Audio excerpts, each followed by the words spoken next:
Alright, hello everyone on YouTube. Welcome back to the new video feed. It's weird, but apparently it's better to do this than to just do one mega long stream. So yeah, it's a little bit strange. Right, on Twitch. Hello. Those are tomorrow's games for the Masters Coliseum. I'm going to come over to me. I can mute that up. My webcam is on. It's just not activated yet. Let's deactivate and reactivate. Hello, hello. Alright guys, we'll take a few moments as I'm just getting replays and stuff set up, but we're going to be switching into the Olimoleague 235. We're going to be streaming another about 2.5-ish hours of StarCraft 2, give or take. There or thereabouts. We do have a sponsor as well, which is Royal Match. So we're going to be talking a bit about that as we go through. We're going to be playing that at the end of the StarCraft today, which is again going to be, we're going to do, like I say, about another 2.5 hours or so is the plan. But let me just get these replays downloaded and get set up and stuff like that, because obviously we just came straight out of one event and going into the other.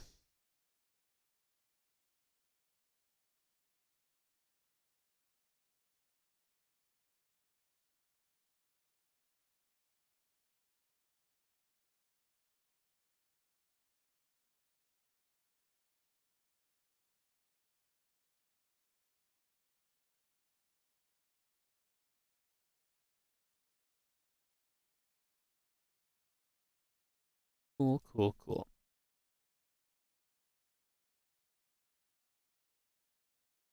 Alrighty. Sorry guys, give me a second.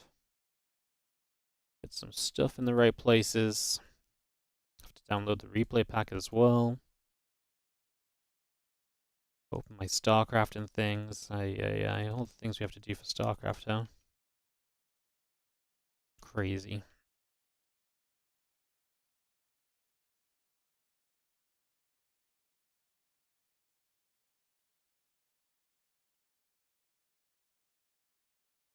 Crazy. Alright, it's all the replays are spoiler free this time, so I don't have to even do the spoiler freeing myself, which is really nice. Nice, nice, nice. Perfect. So yeah. Guys, we do have a new sponsor, which is Royal Match. This is mobile only, by the way. So, if you want to check it out, you can check it out with the link in the Twitch chat, but it has to be on your phone. I'm going to be playing on my phone a little bit. Emulators do not work. So yes, it is going to be mobile only, but you can once again just play through, and I think starting at level 20, the more levels you do, the more it supports the stream. So play as much as you have fun with it, play as much as you wish to support with it. No pressure, no commitments, etc. Just if you want to check it out, it helps us out a whole bunch. Alright guys, I am working on and these replays set up. Everything's just in the wrong place. Extract that over there. Beautiful, beautiful, beautiful. Double check there in game. I'm just going to take 2 or 3 minutes before we start, basically. I'm just finishing up a couple of things. Should be good to go. How's everyone doing? Hope everyone's doing good. Like I said, we're only going to do a 2.5 hours or so. That's about how much I want to stream today, guys. So we're not going to be here forever. We're not going to do like every single match from the Olimoleague that happened recently. I'm just going to do a couple of those series and go from there. Pretty much is the plan. So that's the plan. That's what we're doing. Let me find what I was looking for.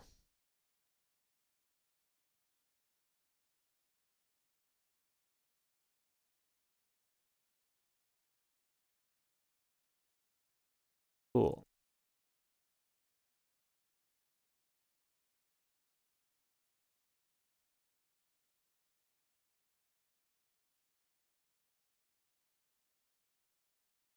Right. Oh wow, we have like all of the replays. Damn. I don't even know where to begin. Oh my god, they have all the replays from round of 16 onwards. That's crazy.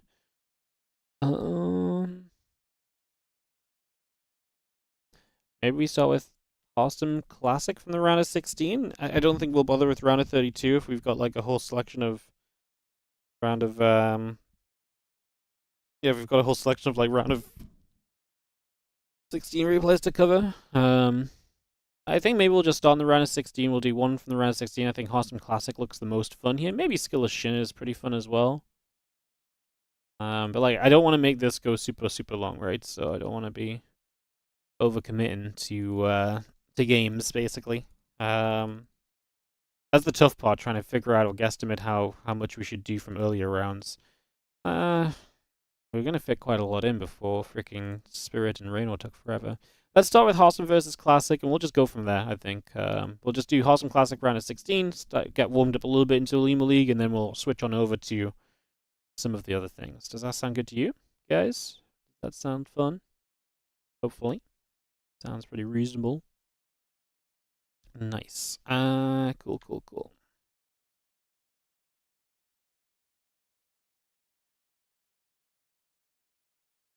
Right, give me 2 seconds, guys. Sorry, I'm just making sure everything's set up so that we can just have a smooth process once we get started. Rather just make sure everything's ready to go first, and then go from there, you know. But just trying to make sure we're looking good, and we should be able to kick off into some action. Thank you, like I say, for your patience. Appreciate you all.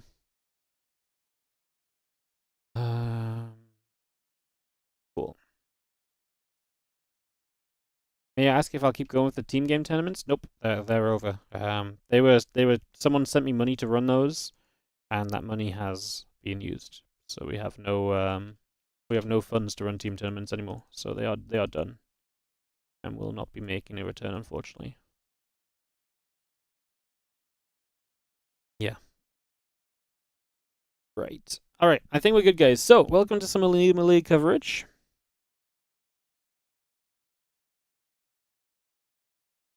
As we're going to go into this Olimoleague 235 bracket. Like I said, we're going to start round 16 match with HARSTEM versus Classic. We'll pick a round of 8, probably do both semis in the finals. I think that's pretty much what we want to do. So we're going to start with HARSTEM versus Classic. We're going to get this on the way. And let's cast some StarCraft, guys. Thank you for joining us. I can unmute the game sounds as well now between games. It's also nice. All right. Going to be some Wardy observing for our first match here, so bear with me because I've not observed all day. You know what always happens is that my brain is in like, my brain will be in like, oh, I need to put the Olimoleague logo on. I have to move that slightly. My brain will go into like, will go into the mode of like, hey, I've just been like not having to observe, and I'm just going to believe the camera's going to move on its own for like the last little while, and I really believe that's going to keep happening. So, yeah, you guys will probably have to bear with me a little bit while we remember that I have to do some observing in this one. Bottom right-hand side, this is going to be our Red Protoss player Classic.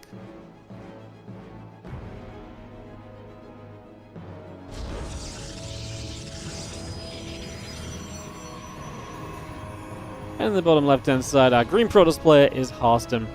As we get into this best-of-3 PvP action. So on an El Dorado map that does have those ramps onto the natural, we're already going to see Classic immediately going for a lower ground gateway there.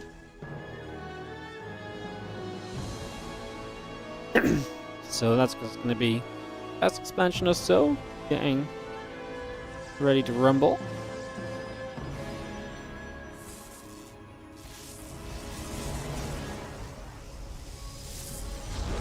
So yeah, probably just a 1-gate expansion from Classic, and HARSTEM with the 2 gates will be able to most likely apply some pressure here. So HARSTEM looking to apply some pressure in these early stages. Let's just have a little bit of setting up being done.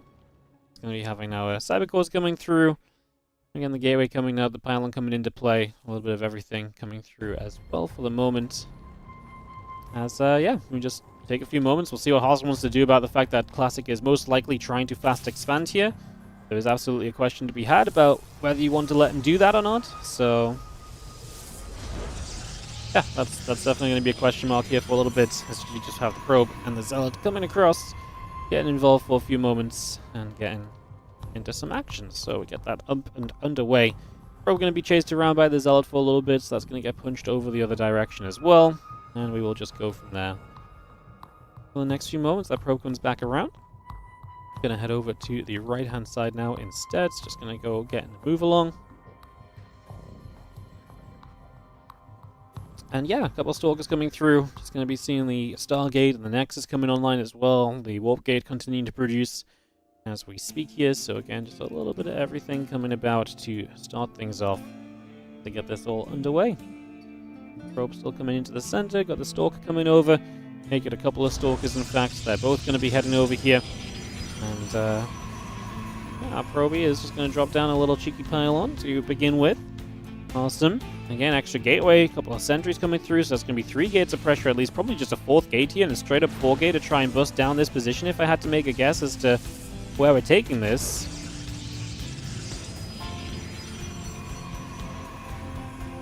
There it is, 4th gateway coming down, so yeah, just a straight up 4 gate here from HARSTEM. Nothing really too surprising about that, I suppose, at the end of the day. Just sees his opponent expanding quickly and wants to try and do something about it. So HARSTEM will put some pressure on.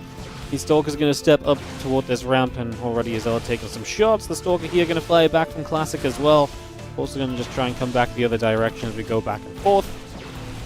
And that Zell continues to swipe, and ooh, we literally lose the Stalker as well. So Stalker will go down. A Chrono Boost on a Void Ray as well.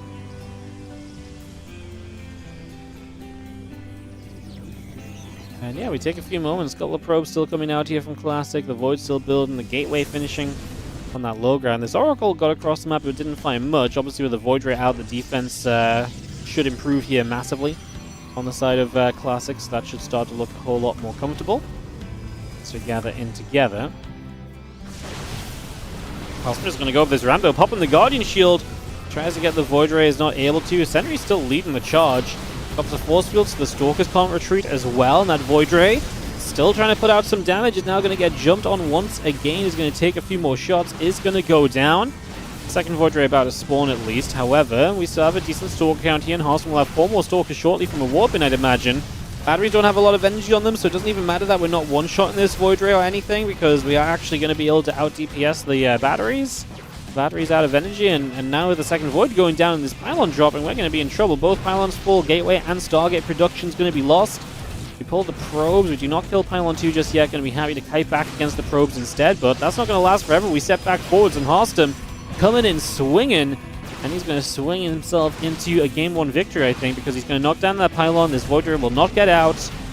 And yeah, I mean, that's the priority right now, just making sure that units do not get out of that Stargate. If he can do that, he's going to maintain a very good place in this game, and that's exactly what he does, as HARSTEM is going to take game 1 of this best of 3.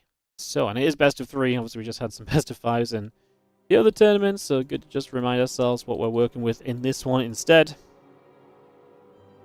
And there you have it. So, first map is going to go the way of HARSTEM. He's going to take Classic to a 1-0 advantage. Going to ley lines for map number 2. We'll obviously just go straight into games here, guys. No need to hang around or anything. You can keep the games rolling. And yeah, these are replays I played just a couple days ago, Tuesday, I think. It's what, is it Friday today? It's Friday, right? So yeah, these were played on Tuesday. As we head into game number 2, in the top right-hand side, we'll start with the man who is up a game in this series. This is going to be HARSTEM. And he is taking on the Red Protoss player on this other side of the map. It is Classic. He's now down a map after trying to expand.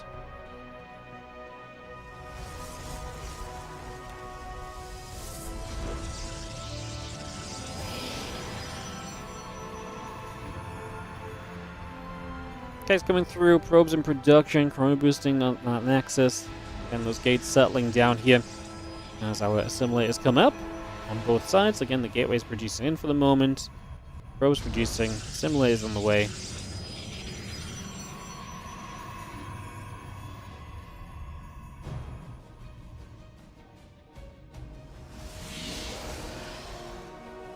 Probe comes over here, just going to be seeing the gates dropping into place pretty much immediately, so let's get that straight into position right there. Away we go for a few moments. This probe ends up just pulling back, so just going to be getting away from there for now. Relocating a little bit. And yeah, Cybercore's coming up, Gateway's continuing through, the probe's still producing along. I'm just going to be having this game set line as we drop another pylon into place as well. So just going to also get that added up here. So pylon on the top side, on the bottom side, a pylon setting up 2, this probe pulling back over to the left-hand side now. And Cybercore and Gate all building up. Get ourselves settled in for a few moments.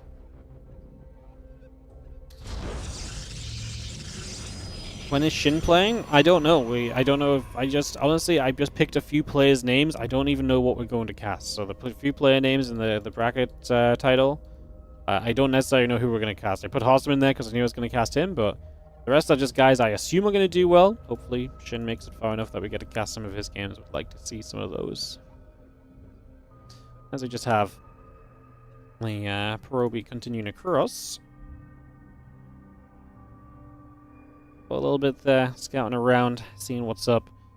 Robo facility. The choice from HARSTEM, so proxy that robo. It's going to be seen by Classic, so he knows that's happening. He's got a proxy Stargate of his own, and so both players are playing with tech structures out on the map. Classic will begin an Oracle. Any defensive unit he wants to build is going to be, having to fly back to its base, so it's a little bit bad for you if this gets to some kind of a defensive scenario. Oracle is still building, battery coming through, warp gate coming online. We get all of this up and rolling for the next few moments. On the far left is those two stalkers just going to ping away at the pylon. And we'll be taking some shots. Again, we still Chrono Boost on the Immortal. That's going to pop out. And those stalkers do get chased away, so they're going to get punched back out of here immediately. So that's going to be an immediate defense pretty much. The stalkers not standing much of a chance.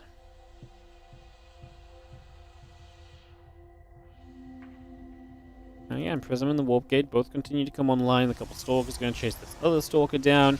It's going to come straight through with that. Those stalkers going to move up the ramp even. The Immortal chasing. And again, just going to be continue to play the chasing game on that stalker. It's going to take a few more shots of damage. And you have the probes pulling in to try and fight against this as well. So they're going to try and also just be involved here. A couple of stalkers have to step back. The Immortal comes back up the ramp. A couple more probes going down. Going to be in range to potentially hit that pylon. I mean, HARSTEM with the Immortal obviously has power. He's taking damage from the Oracles across the map, but he did warp in Stalkers, so he has an answer to these Oracles. He's not just going to be defenseless. So that is a big positive, in all honesty. That helps a lot as the Immortal actually went down over here. Prism does not save it, so that's a real shame. In a moment where obviously you could have been pretty comfortable continuing through. Now you kind of get reset a little bit as the Oracle continues back around the right-hand side. And away we go. Oracle keeps moving. Just going to be seeing the Void coming up. Probe, Mortal, Sentry. Continuing out as well. So we keep that on the roll here for the moment.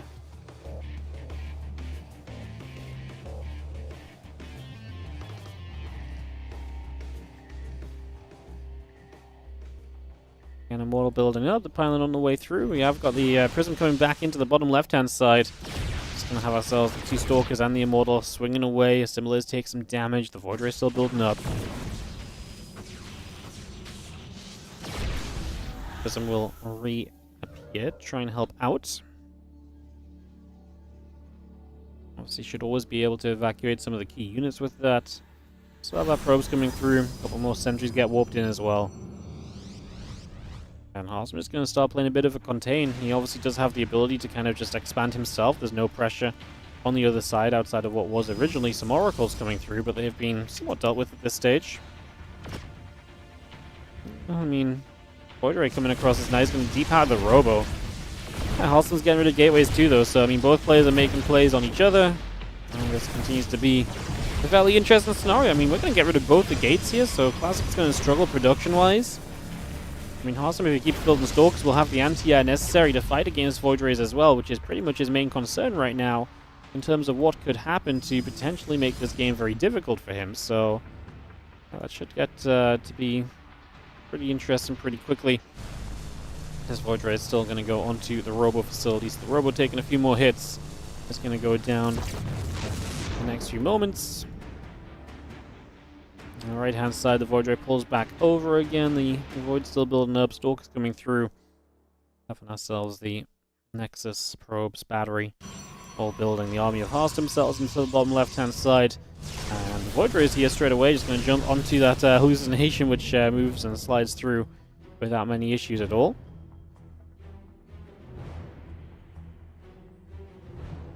And a couple of additional gateways just coming out on the side of Classic. We will see the Oracle making its way around and is going to find the Observer, drops a Revelation, and will be hunted down and killed by the Void Rays. So Observer falls.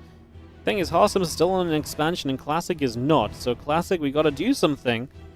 Right now, you're just sitting here in trouble.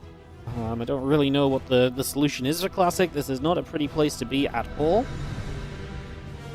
He's in some trouble for sure as 3 Void Rays move in. I mean, he basically needs these Voids to do mega damage as HARSTEM's on the wrong side of the map. He's going to depower the pylon. No, not even that.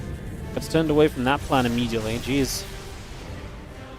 Yeah, can we make this a little bit better for Classic somehow? I don't even know what he does at this stage, though. Like, this is just not a good place for him to be in at all. Probe facility coming up, 2 more probes coming out. Adepts are still building as well. The Void Ray moving around. This is really not what you want to see as the Voids and the Oracle come back down the bottom. Just going to have ourselves the pylon, the Assimilator coming through, Observer coming up. The Adepts are going to keep on shading about here for just a little bit longer. Actually going to see an attempt to just jump onto this army of HARSTEM. A couple of hallucinated Archons will start to tank some damage. HARSTEM not target firing through that. We'll try and recall instead. Going to lose 1 Immortal. The other units get away. Classic does have an army supply lead to come across the map with, so Classic basically is the one-punch man right now. He's got to win with this punch, and if not, then he's going to be in trouble. Because, yeah, he's down 15 workers, he's down a base. This is a game of just defense now from HARSTEM. He just has to make sure he can hold on, make sure his units are going to be able to trade well enough, put themselves in a good enough position. That's pretty much the essential play at this point in time. Split up. Army of Classic looks to potentially pressure. Adepts are going to shade. And as we go up that ramp, the battery is going to be there to push this back. Stalkers will try and step forward. The Void Ray is going to get turned around once again. Adepts and Stalkers will take a few more hits. So again, more damage being done. There's just going to be seeing these trades continuing. A couple of Adepts going down. Void Rays absolutely chunking their way through those Stalkers. A couple of force fields coming down again. The Immortal also dropping right now. The Prisoner loads up. Drops the Immortal down on the other side once more.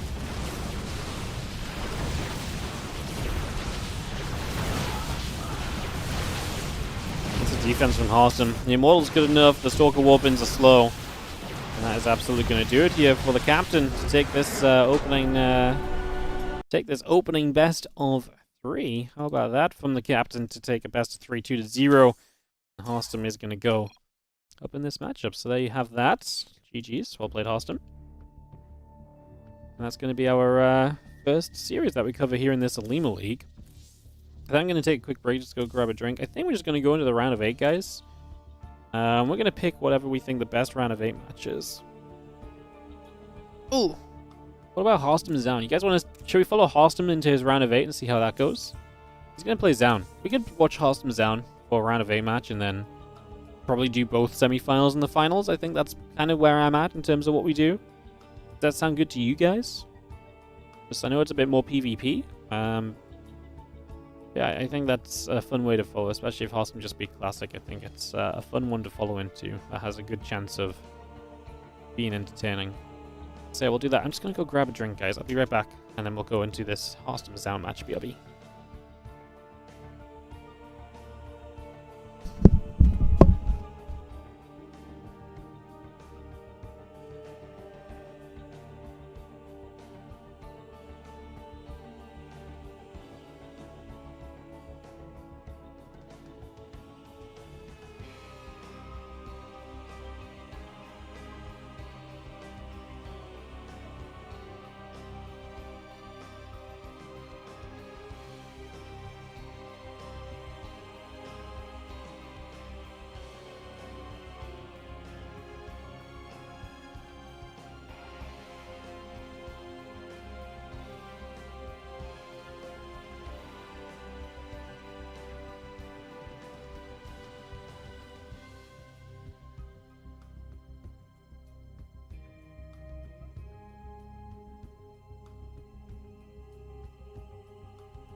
Alright guys, hello, I'm back.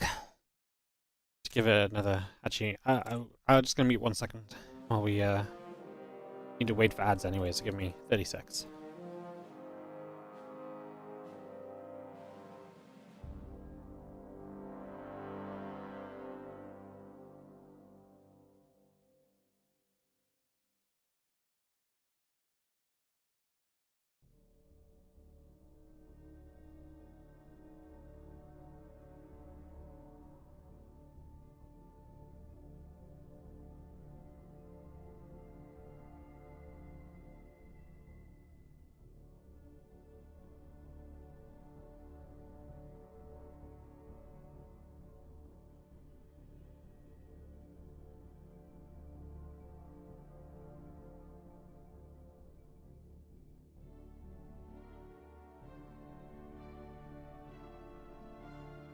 Alright, hello, welcome back. We're gonna do the HARSTEM down round of 8 match.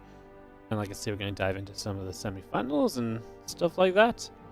Again, we have got a sponsorship coming up a bit later down the line today with a Royal match. You can use that QR code to download the game, play through some levels, and the more levels you play through, the more you support the stream. I don't know the numbers right now off the top of my head. But yeah, any of the level milestones that display on the widget do support the stream monetarily. So check that out. We'll be playing it in a little bit, like I say, once we're finished up with our StarCraft coverage. Basically, once we're done covering some Olimoleague action a day, that is what we're going to turn our attention to. So we're going to be doing that. Hell yeah. Alrighty guys, let's go into HARSTEM versus ByuN, some more PvP.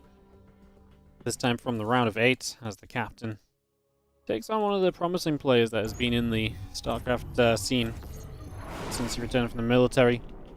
It is going to be ByuN. As we head into the top right, we're even going to start with the red Protoss, ByuN, in this opening game of the best of 3 series. Taking on in the bottom left-hand side, the green Protoss player, HARSTEM. Sorry, I just accidentally clicked the plus button instead of the backspace. When you press backspace, it skips between bases. I fat-fingered the plus, which speeds up the game because we're watching a replay, so sorry if you saw that little acceleration.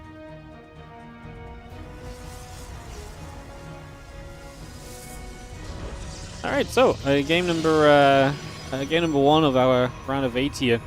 Like I said, our plan for the day, guys, is to basically we'll cover this round of 8, and then we'll go into the round of 4s and the finals. We'll cover the semi-finals and finals in full, is the plan. So, yeah, so we want to, in general, get back to kind of covering these Olimoleagues. We were covering the Olimoleagues like the same day that it was played. Schedules have been just a little bit different in the new year and stuff, so this one comes in a few days later, but still excited to be here and covering these games, of course. Hell yeah. Take a few moments. Again, a couple of gates coming through. The Nexus Corona boosting the probe of ByuN heading in from the upper right-hand side down to the bottom left. Try to see a little bit of what's going on. And yeah, Cybercore, Gateway, probes, all building through here, taking a few moments to get settled down in these early stages. And we do have a forward pylon here from ByuN. HARSTEM puts a pylon into the top left as well. So that's going to be an interesting position to see if he can do anything with that already. And we'll see what he can do with it. As, like I say, this pylon's going to come online. With the pylon online, ByuN should be feeling pretty good as the probe moves about there. Over to the right side. And now down into the center. It's just going to start journeying about a little bit to get settled here.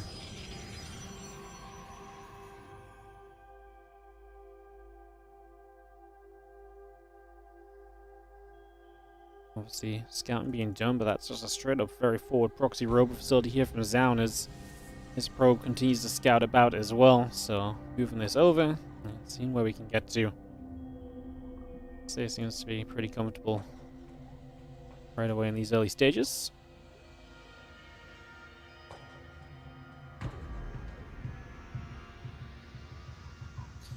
Pulls back over the left side. Couple sentries coming up. A Robo facility has been found by HARSTEM. These Stalkers going to get a bad trade. Zaun's going to kill a Stalker already, which when you're being the defender here as HARSTEM is obviously not a good deal for you. So that's very bad. As HARSTEM, you just lost yourself a Stalker, and you're potentially going to lose another.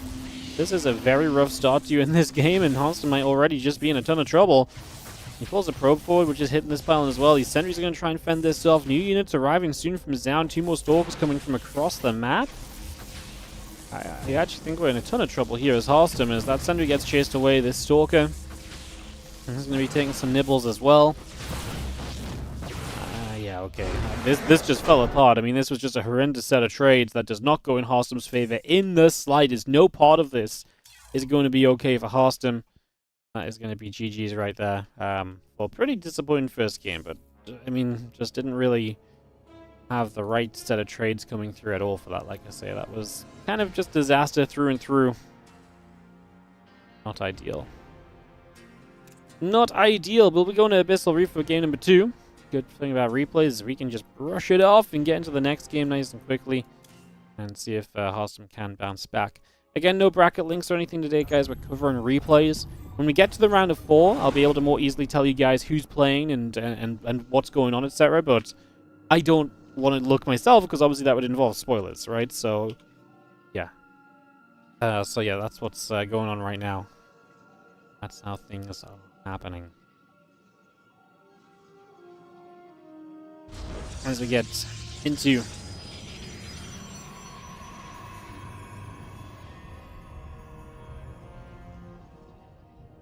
game number 2, in the bottom right-hand side of the map, we're going to have ourselves the red Protoss player Zaun. He's up a game, taking on the green Protoss. On the top left, we have HARSTEM.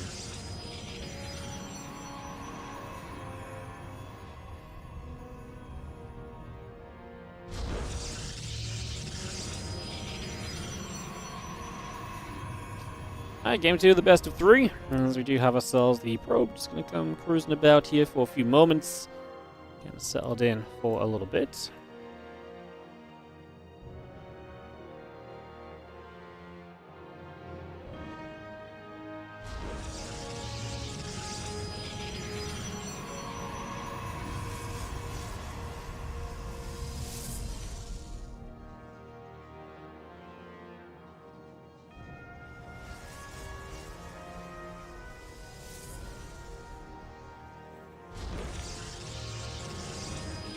I'll just take a few moments as we do have a probe coming across the map from HARSTEM, so we'll follow that for just a little bit here.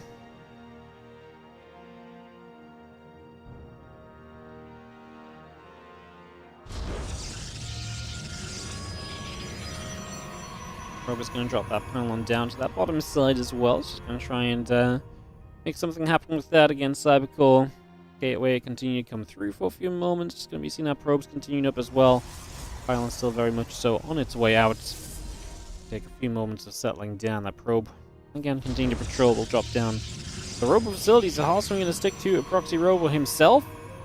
So many proxy Robos at the moment in these matchups, actually. It's getting a little scary just how much the guys are proxy heavy. As we do have, again, our sentry coming through, the warp gate coming up. Probe there going to nibble onto the other probe, so a little bit more damage for a few moments. Let's just settle down again. A couple Stalkers and the warp gates continue to come online. And yeah, the probe is pulling back for a few moments as well. So just continuing to get set up here for a little bit. And see where we're going to go as our probe continues to get settled. Patrol. Stalker gets there. We get a little grab. So a little bit of damage being done already.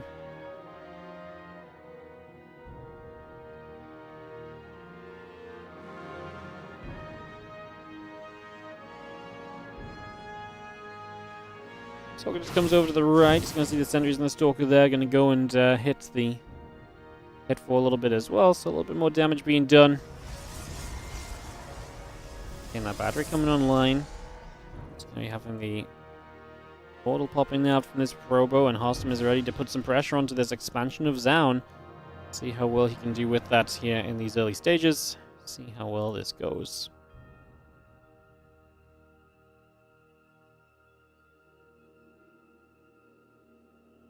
Stalker's coming down the right side. Sentry's and the Stalker setting up. Robo facility about to finish. Nexus coming online. Stalker still producing. HARSTEM around the right is ready to make some plays.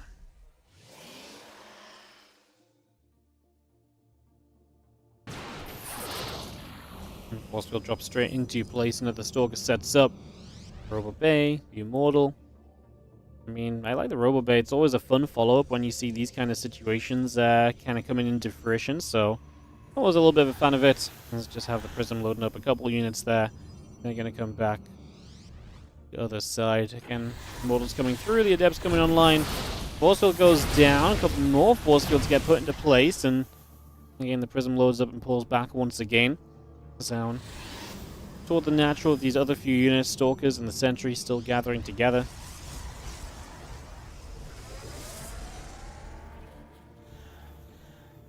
Do just have the Robo Bay coming up, the Immortal on its way in as well. Again, Prism and the Adept continuing through and online. Got that panel into place, the Prism coming up. Extra Stalkers continue to come through as well.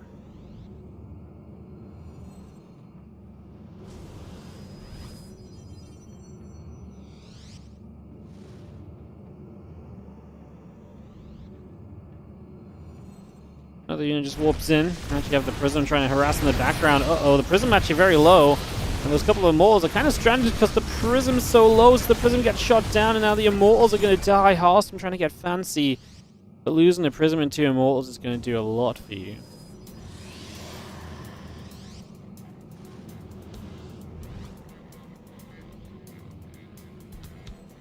Units gather back into the center.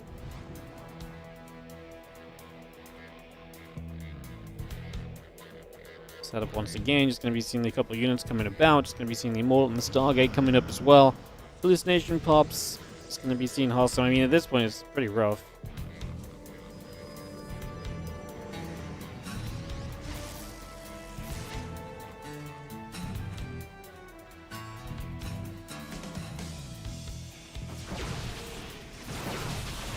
Let's see, the Rock's going to take some damage, so a few more hits coming through. Going to be knocking those down a little bit. Disruptor shot comes through, going to hit for a few moments. Going to be seeing the rest of these units still racking away. I mean, HARSTEM really has a very difficult task. But the disruptor shot still just firing in.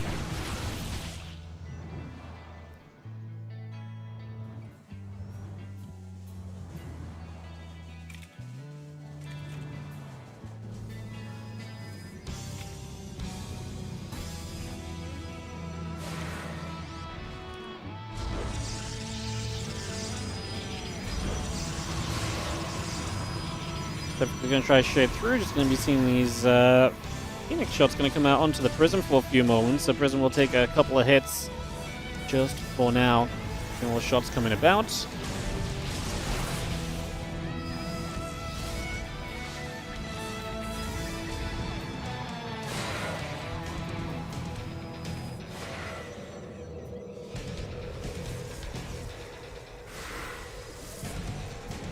Again, Disruptor coming around, Gates coming through. Got a couple more Adepts coming in as well. Just going to get those Adepts started. Going to be seeing the Adepts coming straight through here. A couple of Probes continue to get knocked down for the moment. Another Adept gets picked away at.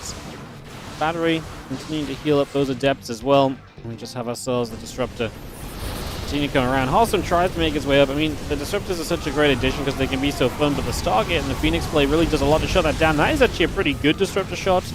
Probably one of the better ones that HARSTEM is realistically going to get in a scenario like this. I see those units coming through again. I'm just going to go back the other direction. A couple of Zealots are being chipped away at here. Stalker's being chased. The Prism very nearly going down. It's just about going to survive for the moment as well, so that just about gets to live.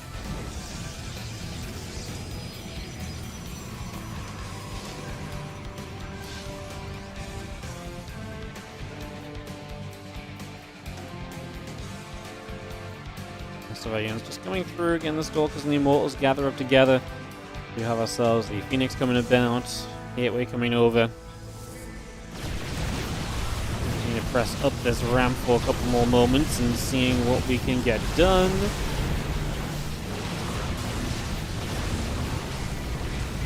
More shots coming through. Disruptor gets dropped back down, but there goes the Prism as well, and Zaun just going to pressure through, and HARSTEM is going to be losing out in a big way. Zaun is going to take this for a 2-0, and Zaun takes the quarterfinal matchup here. It was kind of a fast quarterfinal, but I guess we'll stick with our plan of just moving into the semis and the finals from here. So the other quarterfinals were Geralt versus Hero. Percival versus Rex is actually kind of an interesting quarterfinal, actually. It's actually pretty cool.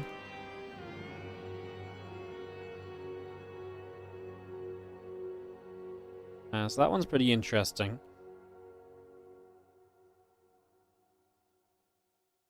So yeah, Percival versus Rex, and then Ryung versus Shin. So those are the matches that happened in the round of 8. Our round of 4 is Percival versus Shin. So Percival beat Rex, Shin beat Ryung, and then Zaun versus Hero, so Hero beat Geralt as well. Cool, so we're going to go Zaun versus Hero. More PvP, lovely. So we'll go Zaun versus Hero, and then we'll go into Percival versus Shin. And then we'll go into our finals. Sound good to you guys? And then we're going to do our sponsored content. Does that sound okay to you guys? Hopefully it does. Beautiful.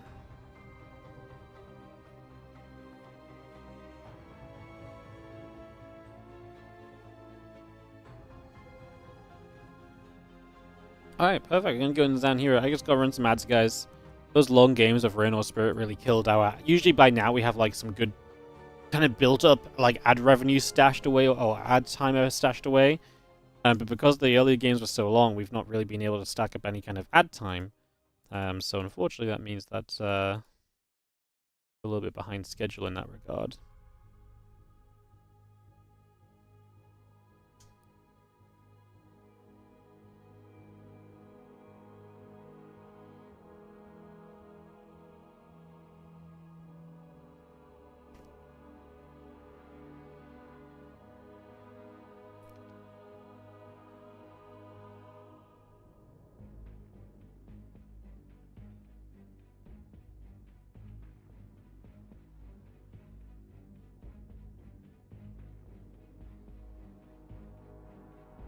Alright, give it about a minute or so. We'll kick off into some PvP between Zaun and Hero in the semis. And we can go from there. Hell yeah.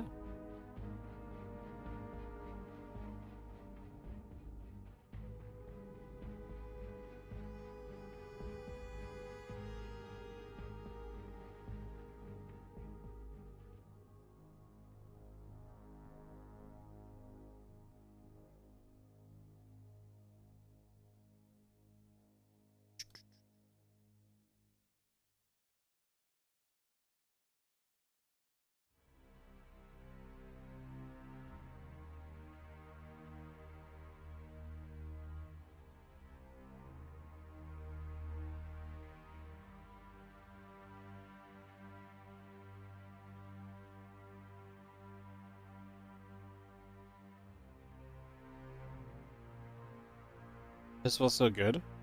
Yeah, it's actually cool to see Percival kind of back playing a little bit again. He was always very fun to watch before. Excited to see him kind of back and playing some more games. Let's go into Zaun versus Hero, guys. Let's do it. Get into some action. Let's see what we get. As we kick this off.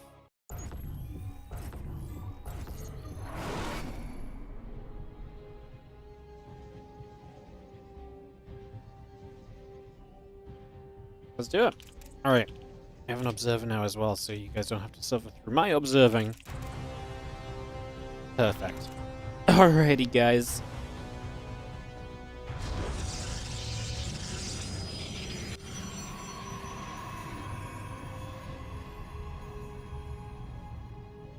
Zaun in the bottom right and Hero in the upper left.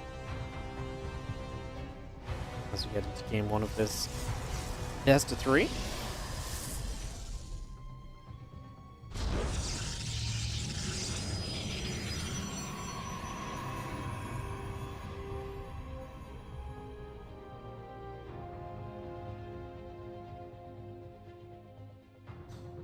Okay, it's coming through. Assimilate's coming up. Probes just going to step into each other, moving over for a couple of moments. And Assimilate's coming online. The gateway's getting going.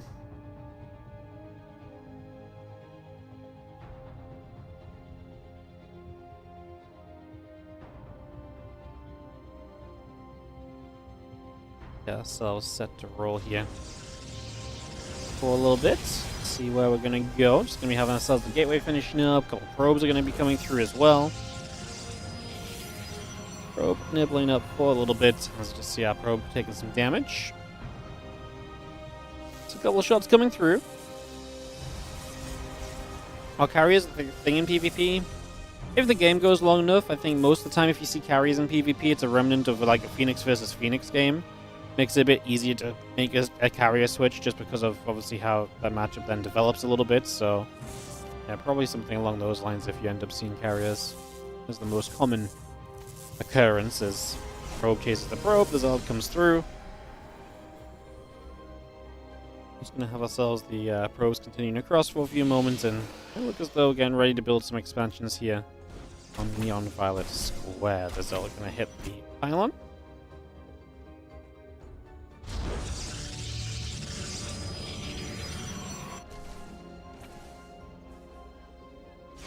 Again, probe just going to be taking some damage, so a few shots going through, so we continue to nibble at that for a little bit. That probe will go down again. The Nexus building through, the probe on the way in, the sentry and the warp gate coming up as well. Papa Mitch on the tier 215-month resub. Ballin' as always. Thank you so much for the huge resub, mate. I appreciate it. Thank you so much. What's up to Moniac Milk as well? Holy shit. All the old schoolers showing up all of a sudden. How you guys doing? Hello, hello. Good to see you all. Closing on 10 years. Hell yeah. Papa Mitch has been subscribed from pretty much the very first day I went full-time StarCraft 2. Which means that later this year is going to be my 10-year full-time anniversary of StarCraft 2. I was actually thinking earlier on today a little bit of what we might do for it. Probably like a little tournament stuff, but I thought there's some fun things we could do that I've been thinking about doing for a while. It's going to be a fairly even trade, I think. Battery's about to finish, so you can't stick around. Hero gets +1 Stalker. But yeah, a couple of things I was thinking we could like look through all the old Wardy Twitch clips. Not all of them are even available on Twitch anymore. I have a bunch downloaded from when we did a purge, just because of, you know, issues with music and DMCA and stuff.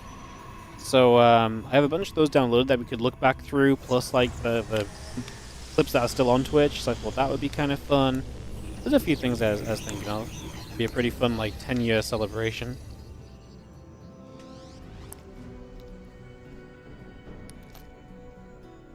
Yeah, I thought that'd be pretty cool.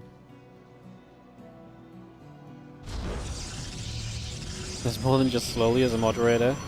Yeah, we have quite a few mods, but we don't really mod people nowadays, so a lot of the mods are just kind of old mods, and yeah, we don't really need mods nowadays. People are pretty well behaved in our chat, you know. Need an AI video Wardy into the NASL caster desk? I mean, 10 years of being full-time is not 10 years of me doing events either, so I didn't do a proper offline event till 2017. And even then I did one at the very start of 2018, and I didn't get invited to anything for like basically a year and a half. So yeah, it's been a grind. Oh, Wackiak, thank you so much for the 1-year resub on the Prime. Appreciate it. Thank you so much. As this PvP continues through, Hero and Zound settle in. Blink is on the way from Zound. The Forge and the Robo coming online. The Nexus building as well. We keep bringing that into play here just for the moment.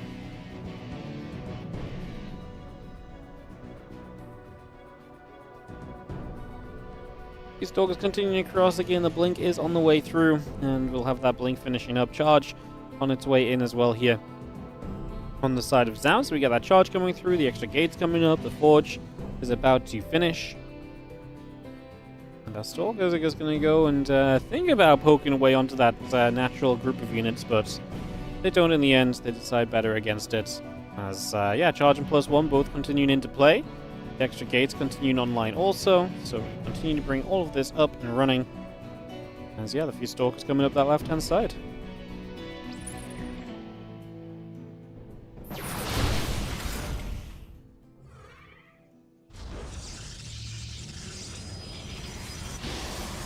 There's a lot of extra gates coming through. I mean, again, the upgrades are kind of there. Hero's just on so much better economy. 54 to 45 workers, plus 1 already finished.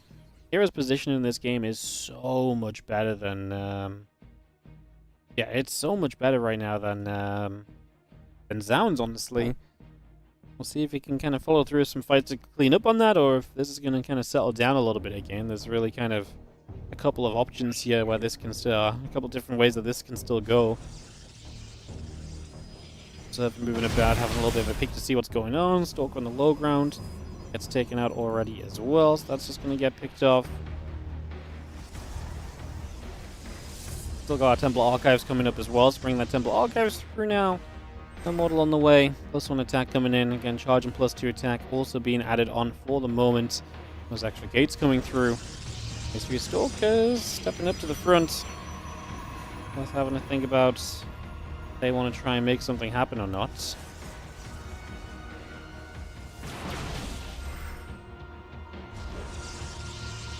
The battery comes into the side. +1 attack is about to finish. The Immortal and Probe still come through.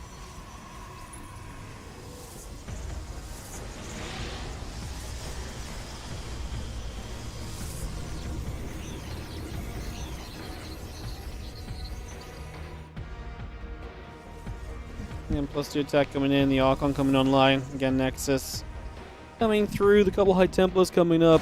And GCR Stalker's going to get turned around again. So they get turned back the other direction. Another few units get warped in here currently. Battery's finishing up on that 4th base. And Nexus continues into play, going to be finishing very shortly. Cannon coming through, Nexus, Immortal, Archon, +2, Nexus. On the way as well from Zoun currently, so we continue to get that into action. So we keep bringing all that into play for now. A couple of hallucinations still making their way across the map.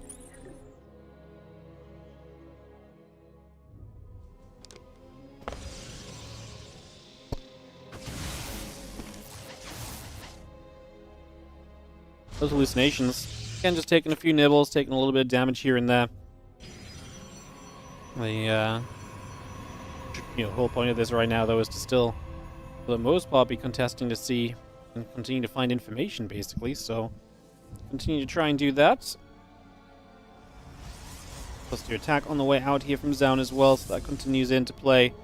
The Immortals, the Zealots here gathering together. It's going to wander their way down the left-hand side. A couple of the Zealots getting onto some of the Stalkers already, so just going to try and commit onto those. Not really much going to come of that right now, though, as you can see. And now these other units are going to get to fire a few more shots as well.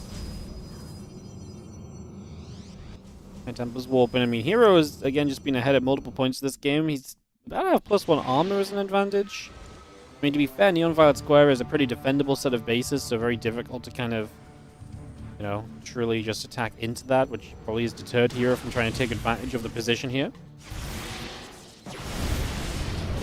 In we go. Hallucination as the Colossus, so that's not real damage. As Hero, I mean, I don't know if the lead he has is significant enough to go running up a ramp in this sort of a scenario, right? So would not love to see him continuing with this. Maybe time to chill out and hang back a little bit instead. Maybe see now Zealots coming through the prism. Gonna unload a little further as well. Just gonna see a few more of these units gonna come back over too, so a little bit more there. Just gonna be having our prism is gonna get shot down, so Hero's attempt at the main base will not go any further. It is gonna look as though he gets held up a little bit right now. Again, the power of that prism being denied just gives down a much easier defense here, basically continuing through. Is where we're at right now.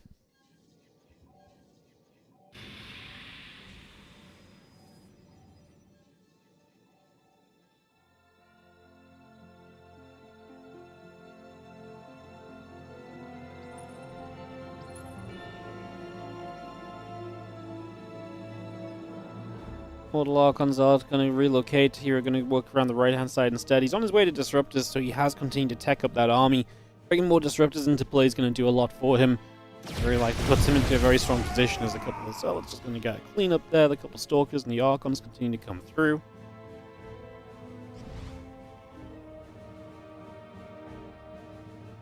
Big boosters on the way out. Still got our Blink building in. +3 attack coming up as well.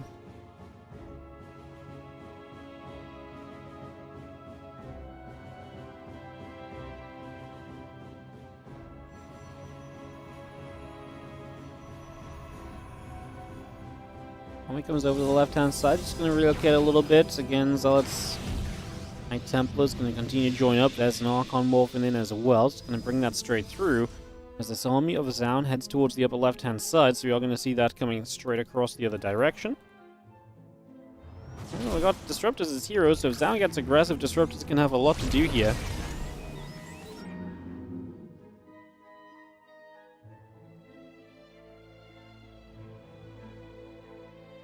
Move back around. Again, we'll see if the Disruptors can do a lot. I feel like Zaun's about to have a massive surround on this clump of heroes on me, but that's just why, because heroes coming in from the right-hand side as well, which makes this a massive concave. What will the Disruptors be able to do? Hitting some Archons and softening those up is not a terrible option. So I'll not be upset with that. As I'll start coming the other direction, those Immortals starting to get caught. Another Disruptor shot flying through. A couple of Immortals getting clipped there as well. Another couple of Disruptor shots aiming for the Archons. Zealot's still chasing, Disruptors being hunted down. We have got ourselves a defense not being made from Hero. And his attempted surround on the surround was not good enough, and I think a lot of it comes down to the fact he was relying on Disruptors, and yet his opponent ended up in a massive arc, which really minimized what the Disruptors could do. So Zaun finds himself a good position to fight in a game that Hero definitely led a lot of. Zaun is going to end up taking game 1 of this best of 3 in the semi-finals of this edition of Olimoleague. 235 is the edition number we're on Olimoleague-wise, in case you like to count the editions up with me. There's been a lot of Olimoleagues in our time, hasn't there? Alright, GG's. Zaun and Hero. We'll go to a game number 2 on ley lines with Zaun in the lead, vying for a place in the finals of this Olimoleague. Let's see if he can get there, as we'll just go straight into this game number 2, get this started up immediately, and kick off in action. 3, 2, 1. And in the bottom left-hand side, our blue Protoss player who is down a map in the series. Going into ley lines, looking to bring it back. It is the Hero. Taking on in the top... Oops, sorry. In the top right-hand side, our red Protoss player is Zaun. Game 2 of our best of 3. And away we go.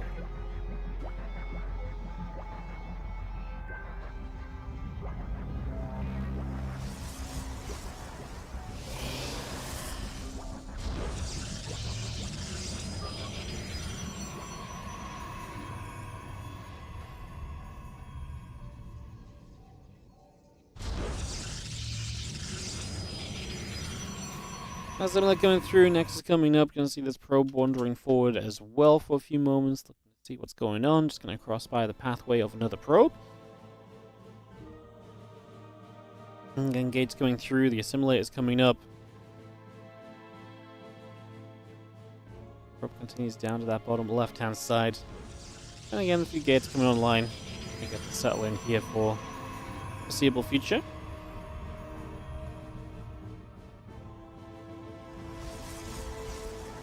We're just going to go back and forth a little bit. Again, the Cyber Core is coming online. It's going to be seeing a second gateway from Hero, but not from Zaun. So Zaun may be looking to try and get away with the expansion here on ley lines. One gate expand. I mean, they're obviously playing a map that does not have a ramp into the natural, so that will remain to be a little bit intriguing, right? Definitely going to be a little interesting for sure. Let's see how that plays out over time. There's the probe still nibbling at another probe. We have a little bit more of a chase down being taken or made for the moment. This side, of course, continue through. Just going to be seeing a couple Stalkers starting up on the warp gates as well. And that's straight into play.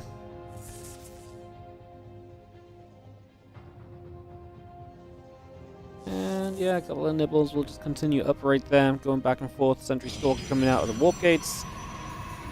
Gateway coming up on the side of Zaun, bringing that straight through also here. As the pylon and everything else coming by for the moment. Okay, coming through, the couple pylons coming about, sentry on the way as well. Zaun's probe heading down the bottom side.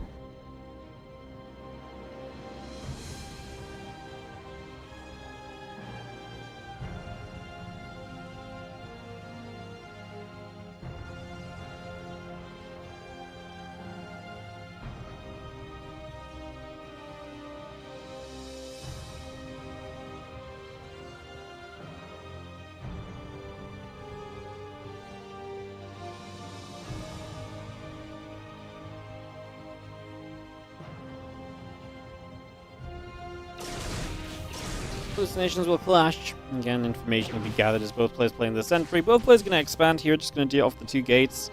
Zan will be faster to his tech then. He will go into the Twilight Council a little bit sooner here. So just going to begin to get that underway as we gather in at the moment. Again, Robo Facility coming up. We get that all started. Hallucination just continue to gather in for a little bit right now as we settle down to this game number 2. Again, Blink is on the way up as well, so we get that going. Also, bring that Blink into play. A couple probes coming out, the Stalker on the way up.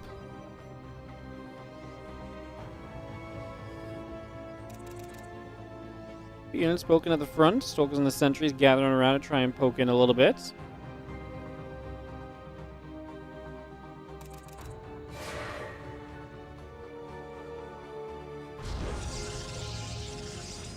Couple of Adepts going to shade around. They're going to cancel. Another Stalker warps. 2 probes building up on the side of Hero. We've seen another Stalker warping in as well. A couple of Adepts going to try and get forward. Good force fields! Goodbye to a Stalker. We're trying to recall away. His Hero will save both sentries. We split the damage down. Getting greedy and trying to get both. Ends up getting none of those sentries.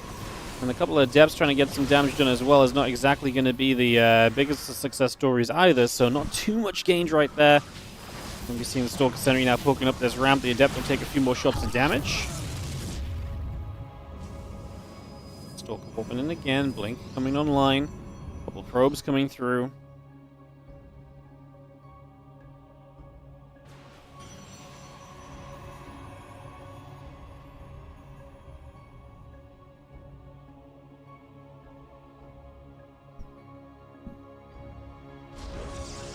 And we've seen the Nexus already building up here. Twilight Council and a couple extra gateways continuing to come online. Let's have ourselves a Hallucination still moving over. Nexus is on the way up as well. See those 2 Adepts continuing to make their way across the map just currently as they shade their way over to the sides. And yeah, they're going to try and get in. We actually force field. Actually, the force field catches one of those Adepts, and if the probes just pulled away, they probably would have just been fine here, but they're going to pull into fight and try and speed up the process. Resonating Glaives on the way from Hero down a game, and going to play the Glaives, which means he wants to go attacking, and he wants to aggressively chase the chance to catch up in this series, basically. So Hero will bring the aggression and try and find a big fight with the Mortals to power him up in the back, Adepts to tank for the front. That's going to be Hero's approach in this game too. It's going to be accompanied by a Robo Facility very shortly as well, so we continue to bring that out. And that charge is coming online as well. It's going to be seeing the Stalkers coming through. Sentry taking some damage. Adepts and Stalkers. Going to try and fight back. A couple of shots coming by for the moment. The Immortals continue over. Just going to be seeing that Resonating Glaives continuing up as well. Chasing away to the sides. And again, 5 extra gates charge. The thing is, Glaives is designed to counter the charge, so if you're just starting to build your Zealot count up and there's a lot of Adepts from Hero, then Zaun's going to be in trouble. You're going to take a bad trade there, and that's exactly why you go into that kind of Glaive timing, because someone that's trying to hit charge in that moment can end up just in, like I say, a ton of trouble, in a really bad spot, and end up in a very difficult position to play out of. So I think that's kind of where we're heading to at the moment here. We'll see if that becomes very relevant or not. And those Adepts shade back up around to the top one more time.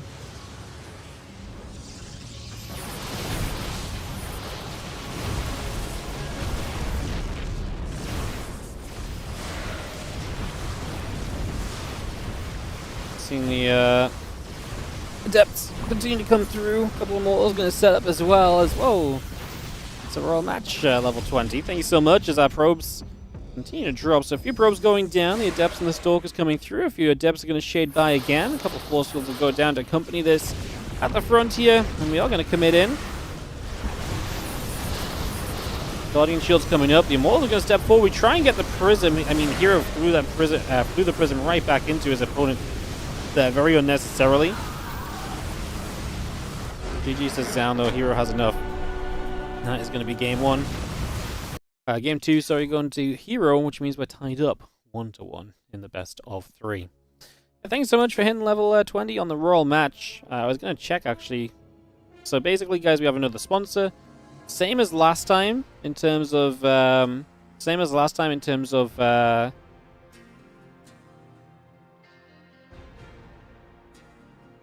it works.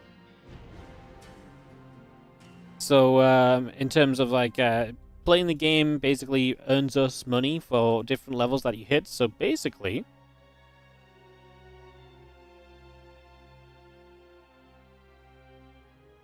okay, my dashboard's been weird. Hang on, give me a sec. Let me try and reopen it completely. So basically, if you reach level 20, you give $3 to the stream. They reckon that takes about half an hour. Usually those estimates are a little bit off, I would say. Usually it's a little bit less than that, but they reckon that takes about half an hour, so yes. Check it out. If you enjoy playing, you want to play a bit further, there's a bunch of time to keep playing. And you basically, with each of the goals you reach, add between $3 more for level 75, $4 more level 125, $5 for level 200. I don't know how easy those levels are to meet right now, so I will check that out myself when I play on stream in a little bit. This is a mobile-only game. You must use your phone. There will be a QR code that pops up on the thing every now and again you can download it with, or you can just go to Twitch on your phone and use the link from Twitch. So do check that out if you do want to support the stream for free with a sponsored content game you can play. We're going to go game 3 of Zan Hero. I was meant to be running ads and I forgot to press the button. I am so silly. Right, we will give it a minute or so. I'll let this kick off.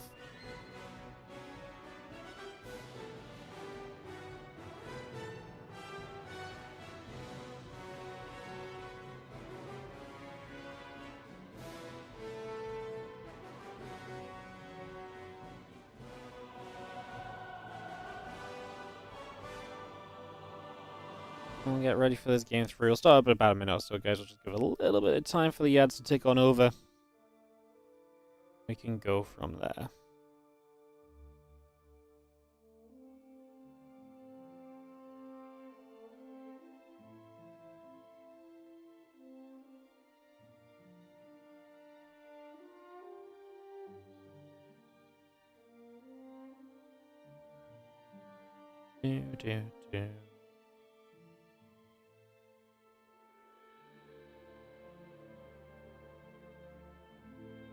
Alright, let's get going. I'm just feeling like moving along.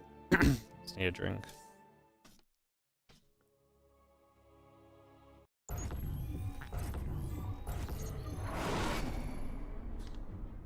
Alright, guys. 1-1 tied up in this semi-final. In the top right-hand corner, we're going to have ourselves the blue Protoss player. It is going to be Hero. The bottom right, our red Protoss is Zaun. As we get into game 3 of the best of 3. Take this away, get this going, and we see what is going to happen.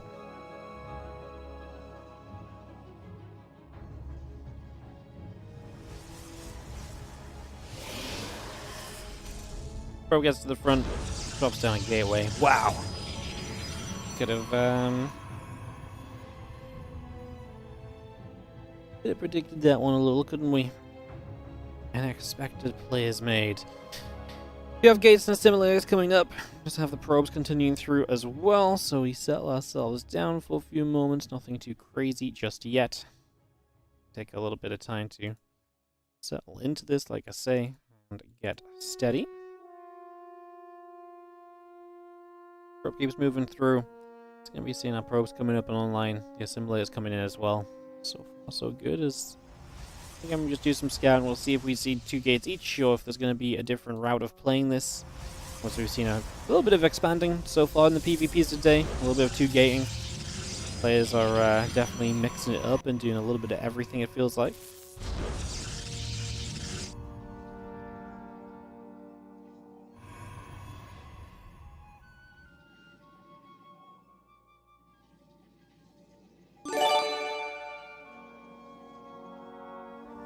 Hey, what's up, Fnatic SC2, 53-month resub on the Prime. Appreciate it, mate. Thank you so much for resubbing on the Prime. It's free to do. Hit that Prime sub, guys. Appreciate it. 1 gateway each. No second gateway, so it looks like we might just see Expand versus Expand to start us off here on Abyssal Reef. Get that underway. Yo, thank you so much, Demoniac Milk, on the 50-month resub on the Prime. Always good to see you, dude. Hope life is treating you well, man. Hope you are all okay. You see a couple probes starting to go down.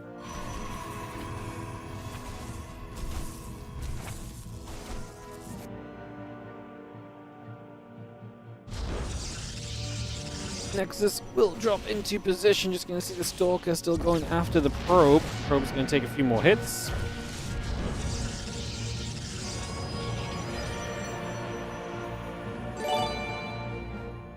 More shots coming through. Yo, Aztec Strategy, thank you so much for priming this up as well. Also appreciate it. Thank you so much.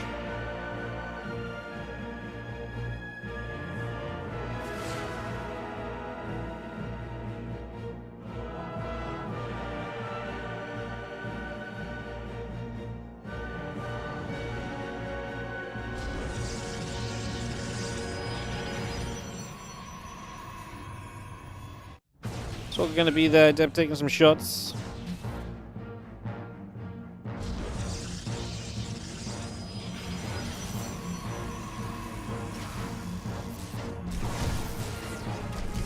Deb's going to play a couple of probes taking some shots right now.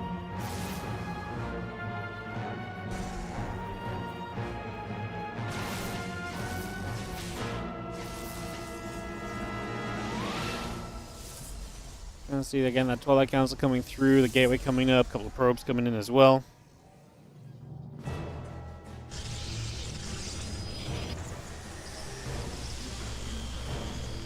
Seeing a little Corona boost popping through. The Nexus still getting going with some probes. Again, Twilight Council coming up on both sides. Sentries in production as well. So we just bring all of that up. Stalker on the way through. Getting settled here for the next few moments.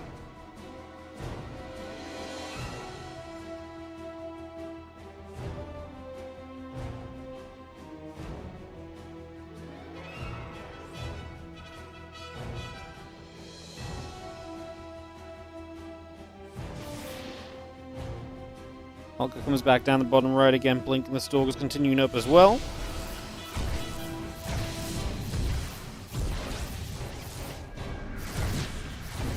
Some more shots coming through, and again, a little bit of damage being done across the board currently.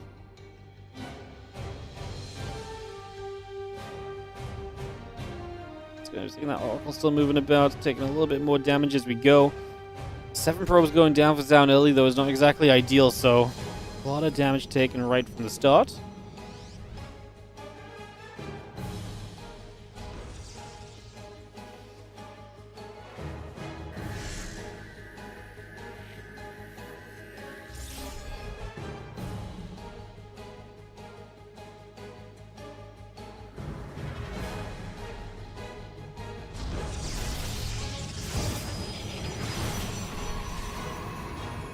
We've seen the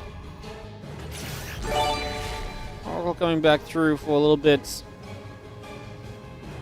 As yo, Demoniac Milk on the 5 gifted subs. So mate, thank you so much. Appreciate it. Sorry, did I miss something in chat? Let me see what you were saying. Oh, Subtrain? Hell yeah. Thanks so much for the 5 gifted subs. The Salt Flats, friggin' Cornflakes, Vorsmith, Demi61, and Bane Supper. Thank you so much for the support, mate. Appreciate it. As our Stalker's gonna get underneath the hallucination, gonna go and punch back a little bit, try and go the other direction there for a few moments. So just trying to find a little bit more damage.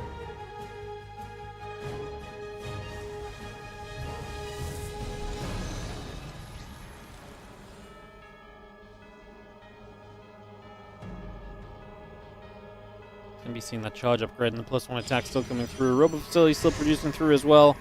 The Oracle again set a stasis ward down into the low ground. Gonna get that into place here.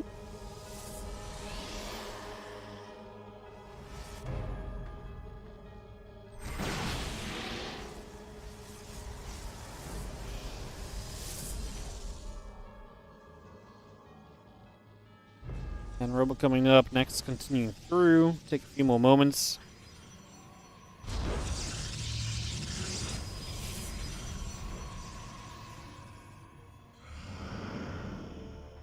Caution +1 both building up from Hero, the +1 coming in from Zound, the Immortal coming in as well.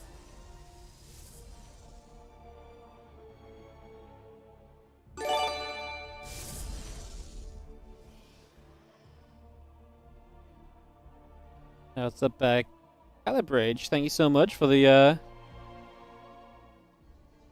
Prime sub. No clue how it chooses who gets the subs. I think that when you gift subs, it goes on a few things. It prioritizes people who are generally in the stream right now, and then there is like a higher priority on people who have been following a long time or have spent more time in the chat. It's not an exact science, but I think there is some preferences it puts into play. But it is just random. Like, you can be here for a very short amount of time and also get a sub. It's just, it does skew the chances to people who are around more, I think, a little bit, so...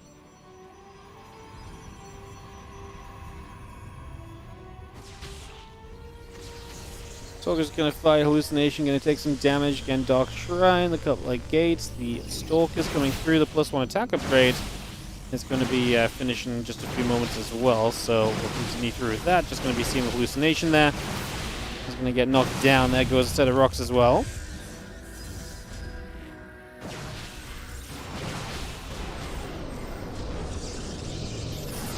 Be seeing our Guardian Shield's up. I mean, Hero already poking forward and continuing to try and do a little bit extra, pushing into this position. Unable to really succeed there so far, so doing his best though, putting some work in. Anything you can to try and keep that 4th base from coming up. Your own 4th base running, so Hero basically just maintaining the lead right now.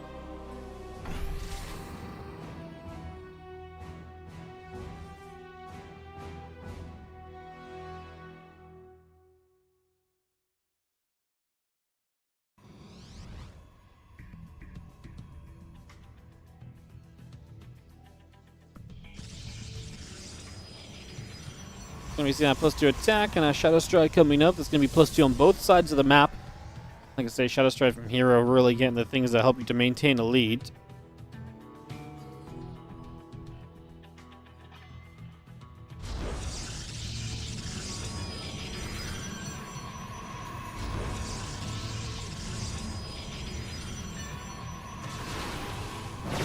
Stalker step up. It's going to be seeing the Nexus.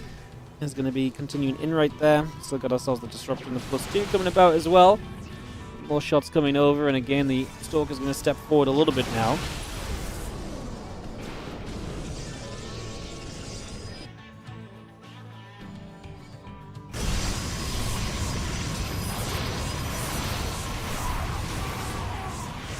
Going to have ourselves the couple of attempts over here. Not going to go very far either, so no success on that one. Just going to be seeing the cannons coming through. The Nexus still building.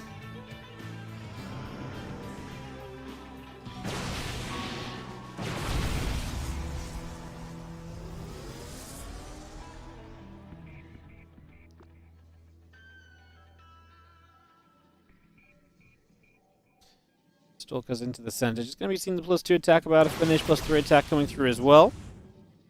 Going to see another Disruptor shot. Also going to be on the way across right now, and just trying our best to play defense here as Zound. Definitely has taken a bit of a trailing position, but he was in that position in game 1 and brought it back, so nothing to be assumed just yet.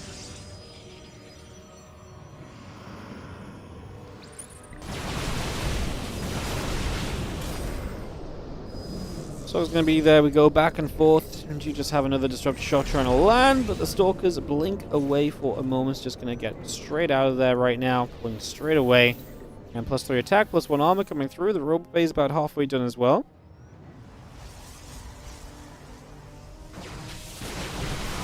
Zell's charging on that right-hand side. The Stalker Zell coming around also.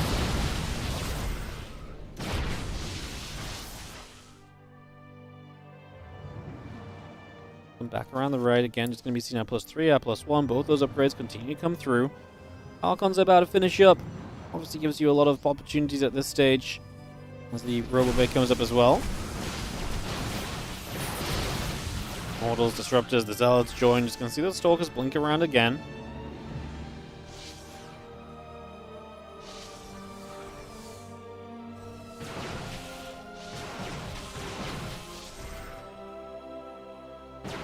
Stalkers keep coming about as continue over. Stalkers going to try and catch some of those Disruptors as down. Disruptors obviously going to be a big part defensively. Makes it very difficult for Hero to move around, because if you're attacking into Disruptors, they do really excel. Hero runs units into the natural at the same time. it's going to be pretty well dealt with, so that pop goes fine. We're actually going to get rid of the Nexus. The recall attempt there does not work, and Hero's just movement is going a little bit too quickly for Zaun right now. Zaun is not really keeping up with how Hero is moving very well at all. And that's definitely becoming a little bit of an issue as a couple more force fields come in. The Disruptor going to get jumped on. Another Disruptor shot nearly landed. We just blink across. We get out of there. So let's jump down. Going to get the Nexus.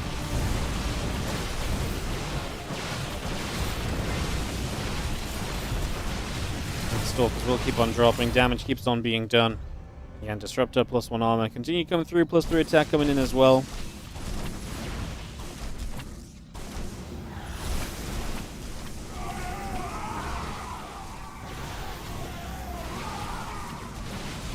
Shots coming through. Stalkers flying results. Continue to take hits. We continue to make our way forwards here as it is going to be, you know, it's down to take a supply lead.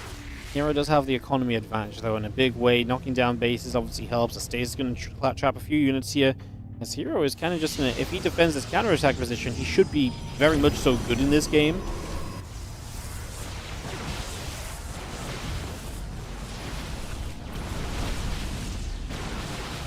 Stalker stepping up. That next is going to take some damage. The other Stalker's coming in from the other side.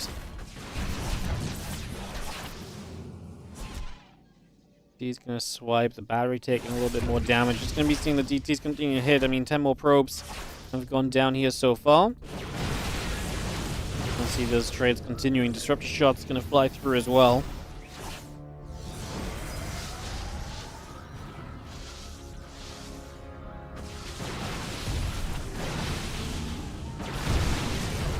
Shots all across the board again. 16 probes going down. Zaun down to 140 supply. Hero with his own Disruptors now able to put some pressure moving in. I like the DT as well. Just going to come through and do very well for itself. Additional Zealots and Disruptors still firing through there. We do have the Nexus going down. So that base is going to fall. That is going to be a pickoff. And now Hero goes to the low ground. This is another easy pickoff, I believe. Disruptor going to zone to the top side. Disruptors from the bottom are going to somehow miss. They could have had so many Disruptors there, and honestly, just terrible Disruptor shots from Zaun. There was 100% an opportunity for him to take a stand back into this game, and he's just completely whiffed the opportunity. You can't let your Disruptors just glide off away from targets in a moment like this. Like, you're in trouble. You got to make every moment you can count. So yeah, that's a little bit of a rough one. No doubt as we...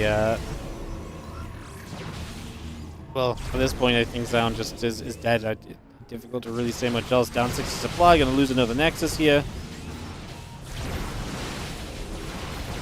Disruptors will take a few more shots.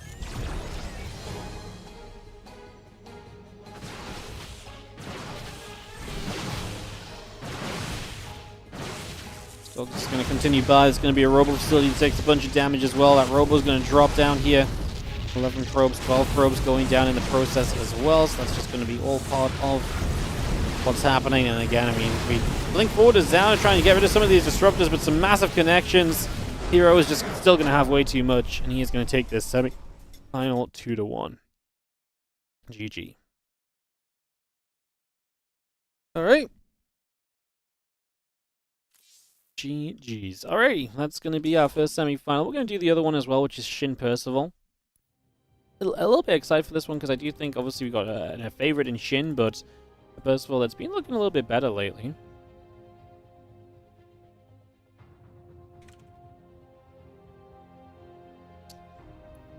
So yeah, excited to see if Percival can maybe show up a little bit here against Shin, as we're going to be going to Neon Violet Square for map number 1 of this series. So we're going to get that up and ready to go. Do we need ads? Yeah, we probably need ads. Alright, I'm going to run ads. I'm actually going to BRB just 1 second, guys. I'll be back very soon. More StarCraft 2 coming up. So yes, we'll be back in just a few and come back for more games. I'll see you guys in just a couple of moments. BRB.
Hello, hello. Thanks for the patience, guys. Let's go into Percival Shin.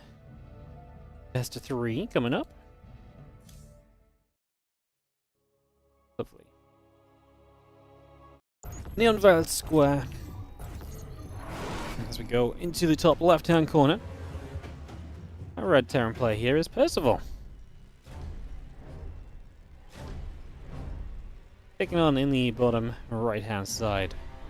We're gonna have ourselves the blue Zerg player, Shin. So away we go into some action here and seeing if Percival can cause an upset.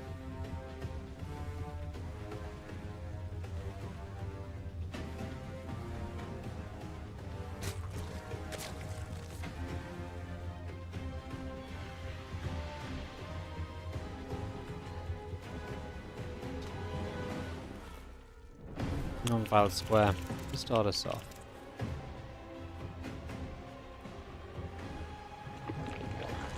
Sorry, I've not heard chat, but you guys are chatting about ads and stuff. I'm just going to leave you to it. Enjoy.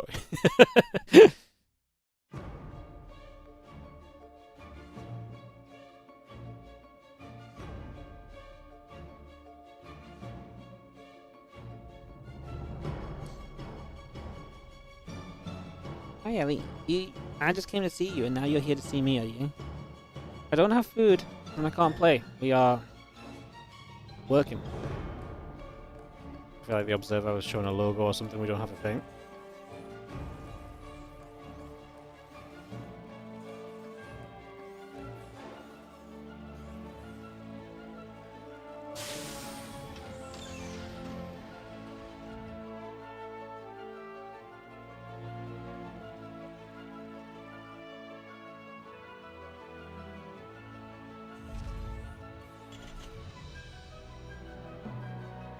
Couple hatches coming through, spawn and pool coming up, CC, Orbital Command, and Reaper all building in as well, so we get a little bit of going. Do we know who Percival beat to get here? I know in the round of 8 he beat Rex. I don't know who he beat in the round of 16 though. So, I think it was a weaker section of the bracket. So, you know, either there was 2 upsets for Rex and Percival to make round of 8, or it was just a weaker section of the bracket, which sometimes happens. The seeding in Olimoleague is a little bit all over the place sometimes.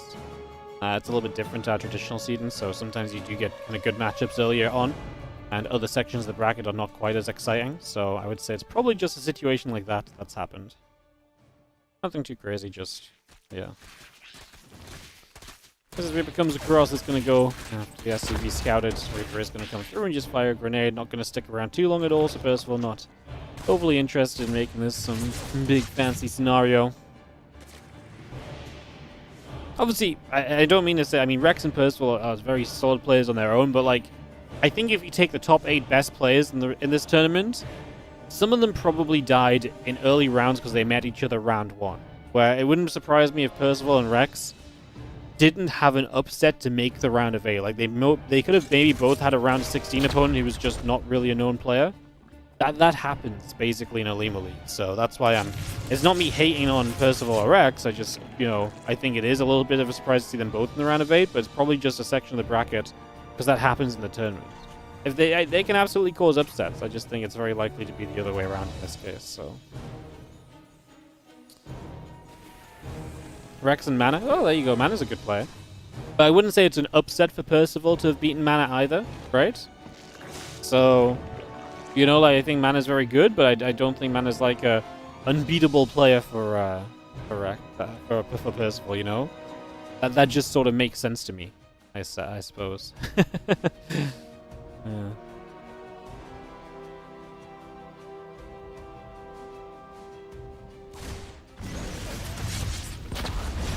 Well, move through for a couple of moments, we get settled in here. As we just have ourselves the, yeah, a little bit of action taking place. So we take a few moments, we get set to rumble. See where we're gonna go, see what happens.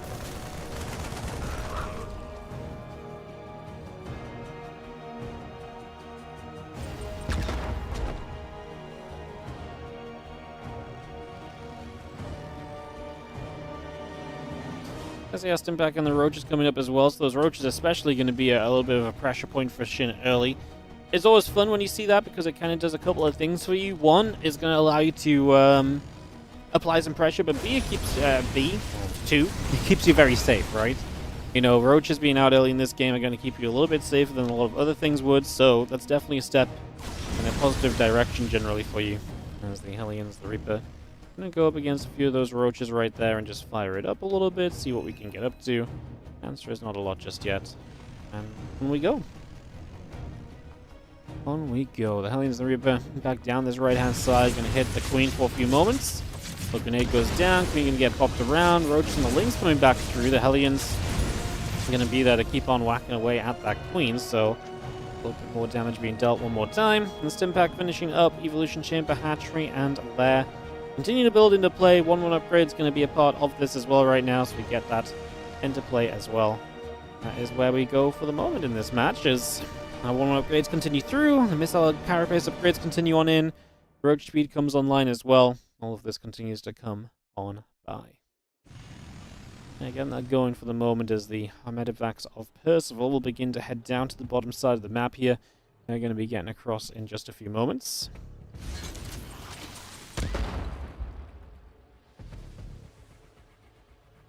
And again, the roaches, roach speed, etc. will continue to build into play just for the moment as the Medevacs continue to come across. We have ourselves the attempted drop, but that's where the roaches are good at. They're going to always deter a drop from coming in.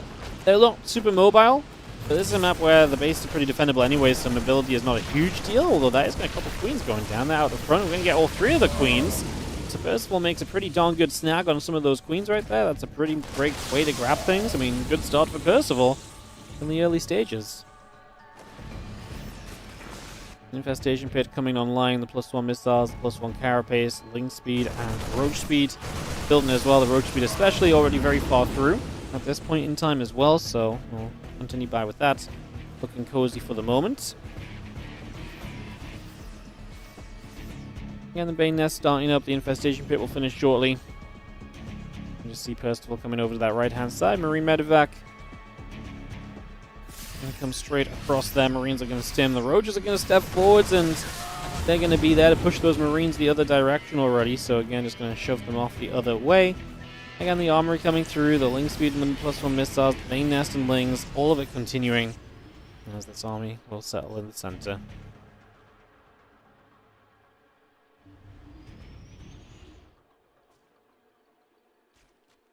Well, Marines gather up again. Bane Nest coming through. Armory about to be done, so Percival going to go into his 2-2 upgrades.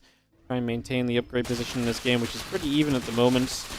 Not too surprising just yet. The Ling Roach Ravager knocks through one set of rocks. Going to look for another, so let's go straight through all of that. And again, just open up this right-hand side, open up some space, a way to get through to the middle of the map so your opponent can't camp behind those squares and the rocks and kind of make plays from there, basically. It's just playing around that idea, that concept for a little bit right now. And we will take a couple of moments for everything to settle down and for us to get back on track with whatever Percival and Shin want to do next. I mean, Shin's happy just setting up, I think, for the moment. He's not really making much effort to get on the map or to make many plays. Just getting his tech online, Bane Speed, Hive. Basically, before Bane Speed, he definitely can't do anything. And if you go in Hive quickly, you're probably not in a rush to do much either. You're going to threaten the idea of coming forwards onto that army, but it's just Lings. I mean, in this scenario, I don't think that's very scary at all. He morphs a ton of Banelings. I think he's respecting the potential that Percival could be firing through here very shortly, sooner rather than later, with quite a bit of damage. So, respecting that a little bit as our Marines step up. They're going to get the Overlord.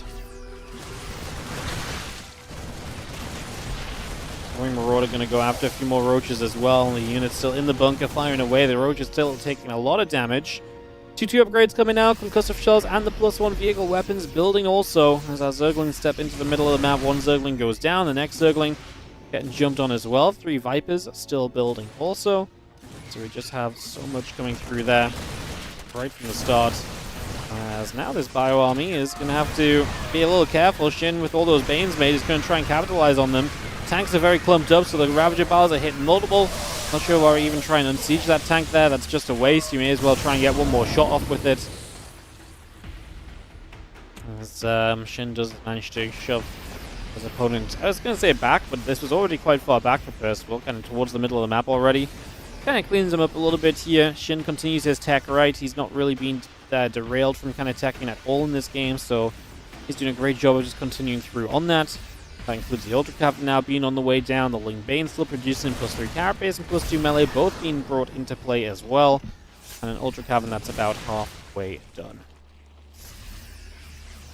Ling Roach also continuing up right now as our ByuN steps through. A couple of creep teamers going down. Some of that creep continues to get cleaned up. We got a +3 attack coming in as well. Continue to bring that over for the moment. As, yeah, we're just going to force those medevacs to lift up and back away one more time.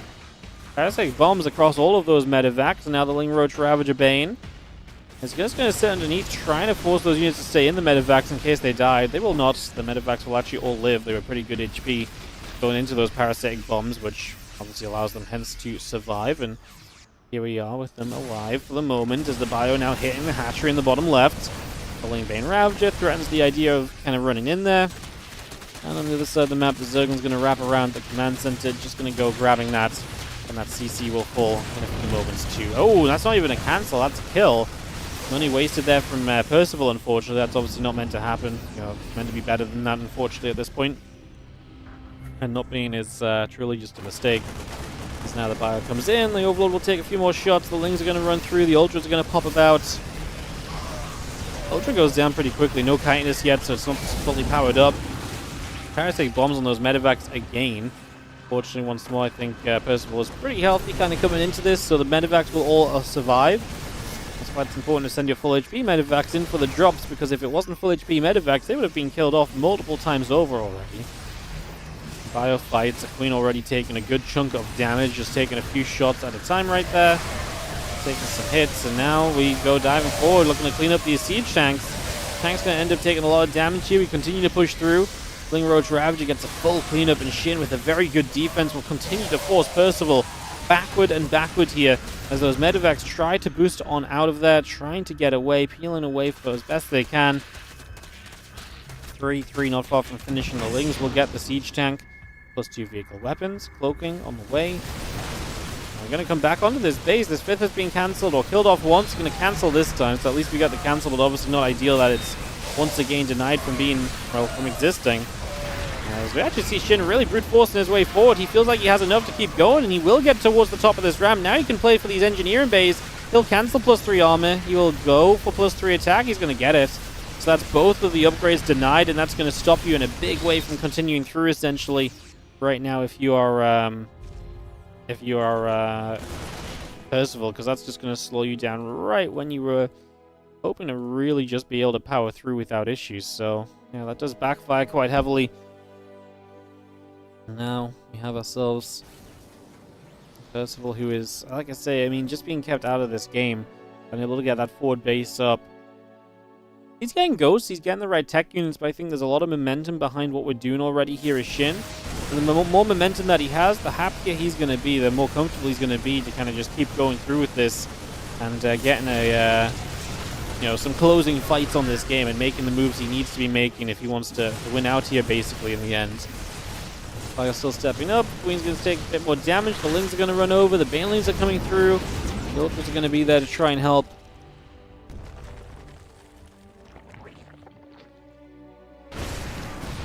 Ultra's going to step up once again. A couple of snipes going to come through. The Ultra's going to take some more shots. The Ravager's coming by. And just having ourselves the Ravager's going to drop a few more biles down. And once again, this base is just not allowed to come up. A fantastic way for Shin to just consistently say no to Percival and just say, you are not allowed to have this base. You're not allowed to take it. And as long as you don't have that base, I think Shin's always going to feel pretty good because the money is going to be a problem for Percival eventually. Shin loses a few units, maybe, you know, unnecessarily running in here. Maybe he doesn't have to go so deep as he just did.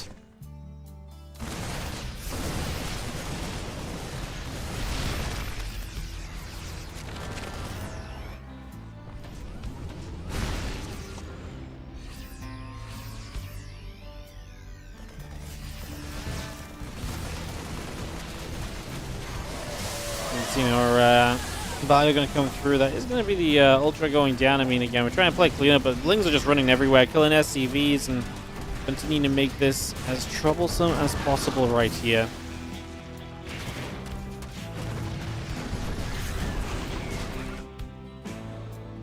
really just trying to do as much as we can. We're maxed out here, Shin. I think at this point, there's really very little. Getting to the point where there's very little to say, I think it's fair to say. We have our 3 upgrades still coming through, plus 3 vehicle weapons coming through as well. The other side of the map, it's a selection of lings that are going to run through for the SCV lines, so a few minerals are going to be denied from being mined there as well. Just having our lings for Infestor Bane continue to move through. A couple of siege tanks going down. Parasitic Bomb going to fly up into the skies.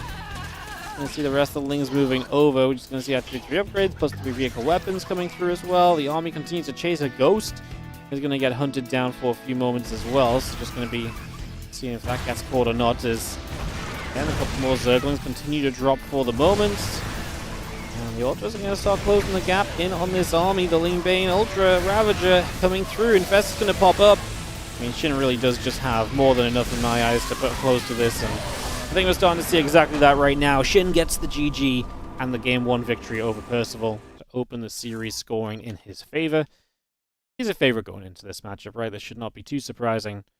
Head into Game 2 in a moment, which is going to be on ley lines. Wondering if we can get away with if we do need ads or not. We're kind of close to the ad timer. If this game played again, we would have needed to run ads, so let's run ads, I guess. Alright guys, just gonna run it. I'm just gonna BRB 1 second.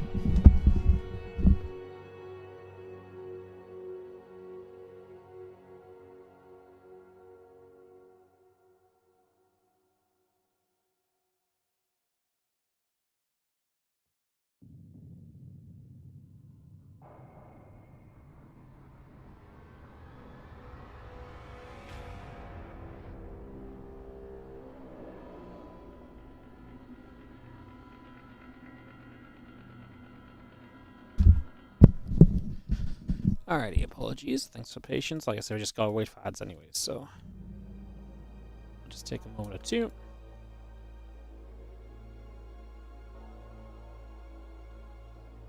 We'll get back to it, guys. Thank you for joining us. Again, hope you're all feeling good. Thanks for being here. And enjoying some of the Olimoleague catch-up that we're doing today. So I appreciate you guys hanging around with us. Good to see you all.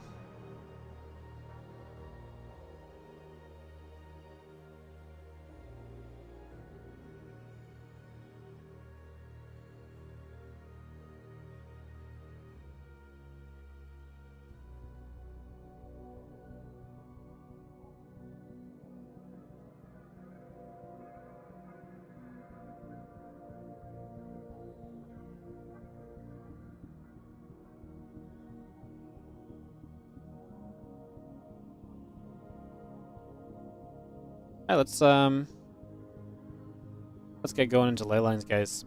Let's jump into game number 2 of this best of 3.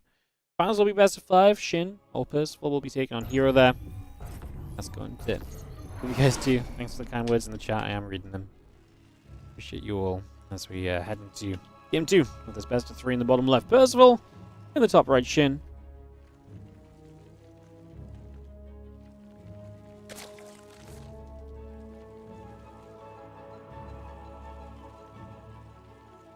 And time for us to figure out if Percival can bounce back in this series or not.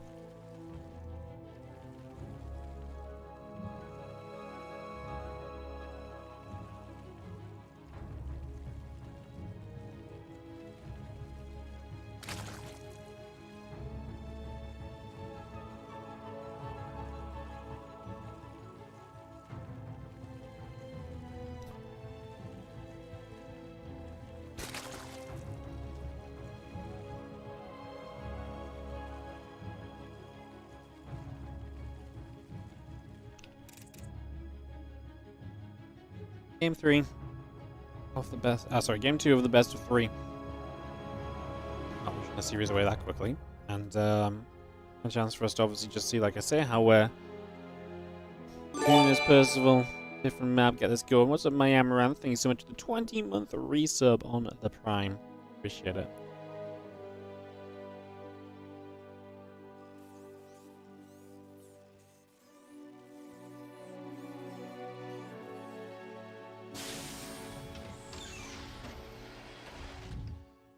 what's the best way to support me? Which method has the most money go to me? Honestly, whichever you find the most convenient, because that's the most likely one you'll continue to support on. I mean, Patreon is pretty good. We usually use that for tournament prize money. But it probably takes one of the less cuts. A direct donation with our donation link that's on Twitch. I don't know if I have it in the YouTube description. Is usually pretty good as well.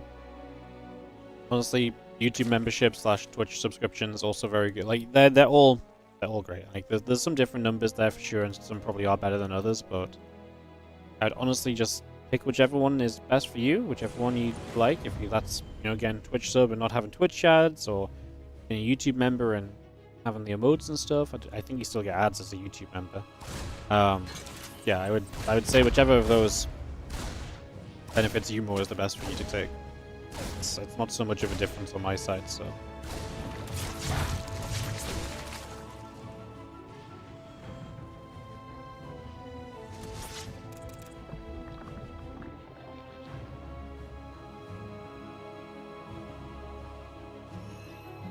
And the hatchery down as we take a few moments.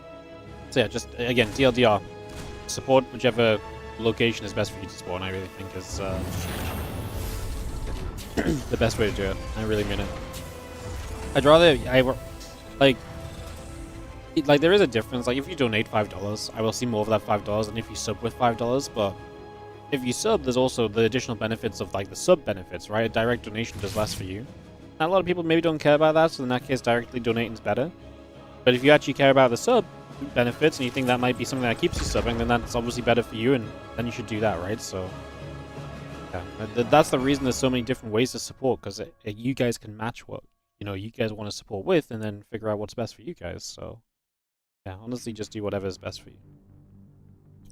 Tackle Stuff, thank you so much for the 81-month resub on the Prime. Appreciate it, mate. Thank you.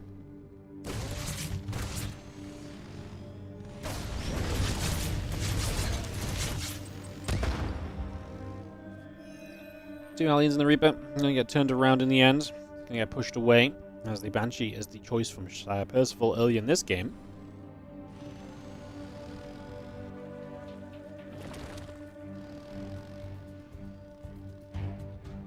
Really enjoying the Defendable SC2 games. No worries. We are fully booked till the end of January, pretty much. I'm away one weekend. A weekend and a day, pretty much. But otherwise, I'll be here casting StarCraft.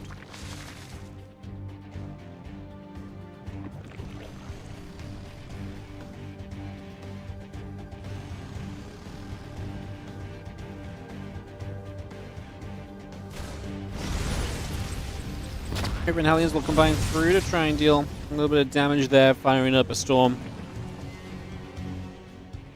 Does it make any difference for you if a sub is a Prime sub or a money sub? I think Prime subs now are guaranteed to only be worth $2.50. I think? Question mark? Someone maybe can confirm that for me. I think that's what it is. They changed this so that Prime subs no longer reflect your money split or your partnership deal split. So Prime subs are just worth a flat $2.50 now, whereas I have a 70% split on Twitch. So if your subscription is €5, it would give me €3.50. But then you're also paying money instead of just using the free Prime, right? So it makes a slight difference, but you're using a free Prime, so yeah. Now, if you want to pick and choose, who you give your Prime to and who you give your, a real money sub to, if you want to pick favorites, then I guess that's important. But I think in the grand scheme of things, it's fairly inconsequential. Prime subs also have no transaction fee attached. So, like, when I say €3.50, that's also going to get transaction feed a little bit, right? So it brings it a little bit closer again. So, you know what I mean? It's like I say, with all these things, it's like a little bit of give and a little bit of take. It's hard to really create a lot of direct comparisons without going super deep into it. Hellions and Banshees here. We'll just shoot a few of those Zerglings down. So some of those wings getting hit. The Hellions are going to be supporting with the siege tank now as we actually get into a good position here from Percival. Setting up down on that low ground and absolutely looking to come through and to make something happen. So, into some action we head as we try and, like I say, make something happen right here with these units pushing up this ramp. One Banshee already goes down, unfortunately. That's a lot of the DPS of this army taken out immediately. So we're going to step up. That Spore Crawler goes down. Roach speed still coming through. 1-1 upgrades are coming about. The Roaches, the Infestation Pit all building. Banshee will finish off one of the Queens there as the Lings come in from the other side. The Hellbats will be there to turn those Zerglings away, though, so that will not last too long at all. That will be a pretty comfortable cleanup as well, honestly. So that also goes very well for you in this moment. And yeah, just going to be seeing the Marines and the Hellbats jumping forwards. The Queen going to get knocked down as well. I mean, Shin's taking some damage here, but he's also going to get a full cleanup on this army. So Percival, okay, escapes with 2 medevacs, 1 medevac of good units, and a Hellbat as well. It's not the craziest sort of situation, right? As the Marines and the tanks gather back onto the 3rd base, the Orbital Command continues up, the Roach Ravage is still building. Queens are coming through, 1-1 missile and Carapace upgrades building up as well, so just again bringing everything we can into play. And Shin about to be very powerful in the Roaches very shortly, and might even have some sort of a 1-1 Roach attempt able to go across the other side.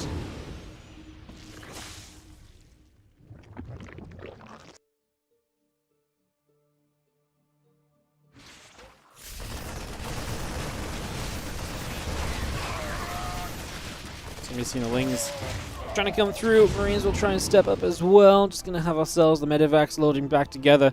2 upgrades on the way from Shin.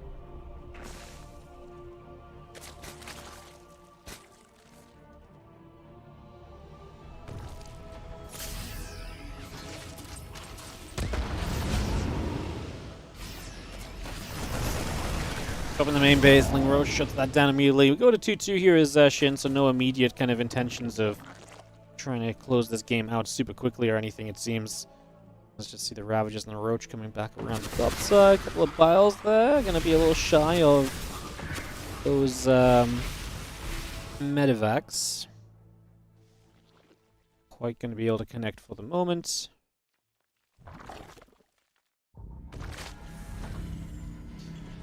See everything else coming back over for a few moments as well. Just going to be seeing the Ravages, the Lings, the Roaches moving through the center.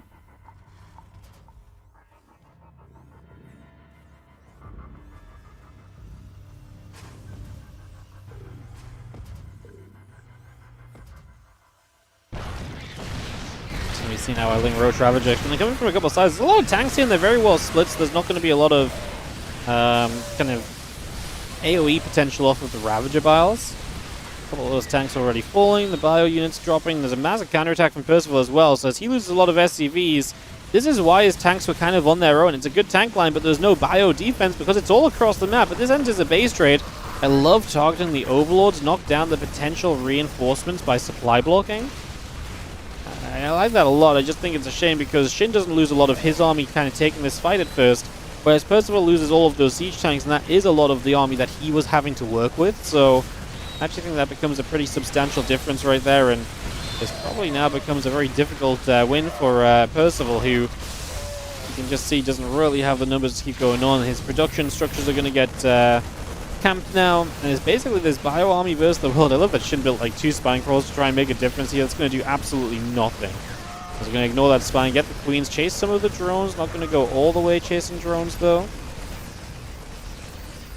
Just going to be having the Roach still coming up. 2 upgrades on the way out, plus 1 vehicle weapons as a part of this. The Marines and the Hellbat going to get back onto that hatchery, and this hatchery will go down. So Shin's down to just 2 bases. The units of Shin still across the map doing work, as a few more bio units have caught those drones. Shin has a little bit of money. He's still mining on the 3rd, and he's still mining on the main base, right? So he still has a little bit of money to work with, and as long as that is the case, he's going to continue to put himself into some better positions. We'll just come back over and try and see if they can trade out a little further. And yeah, just again, a few more infestors coming about. The bio army coming back through. The medevacs will sit overhead doing a little bit more healing.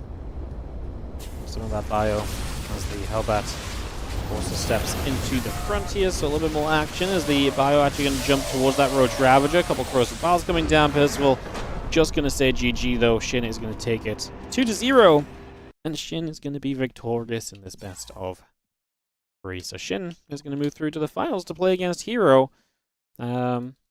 Makes this a pretty fun finals coming up, I would say. Shin versus Hero, definitely a pretty fun one. Usually they put up a good fight against each other, so that's going to be our finals here for this Olimoleague Edition 235. We'll be starting off on Abyssal Reef when we get there in a few minutes. I guess between series, just before we go into the finals, we will run some quick rounds of ads, guys. So I'll see you guys in just a few. Again, after this, we're going to have our sponsor content with Royal Match. If you want to get ahead and already download the game, you can ! Royal in the Twitch chat. There'll be a QR code every now and again that's popping up as well. You can download from there. It is mobile only. It does not work on PC, and it does not work with any emulators. So it is only on your phone. So you must go full Diablo Immortal on this one and use your phone to play the game. So check that out. And yeah, I will just run a couple minutes of ads here, free us up to get into this grand final. Beautiful.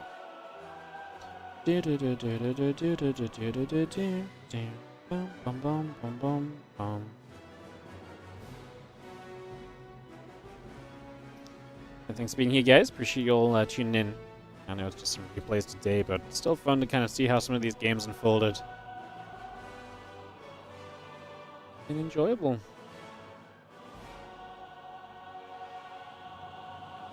Has been enjoyable.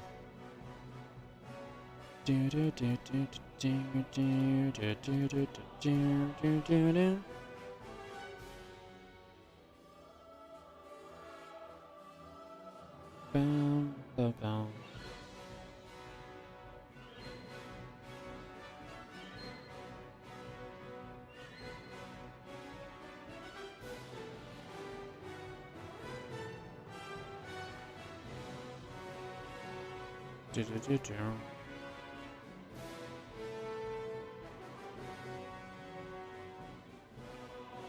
Alright, guys. Yes, level 20 is the first payout. So if you play to level 20, it adds $3 to the stream. I don't know how long that takes yet. I've not played it. They say it takes about 30 minutes. I don't know if that's true. Usually you can power through those things a little more quickly than that.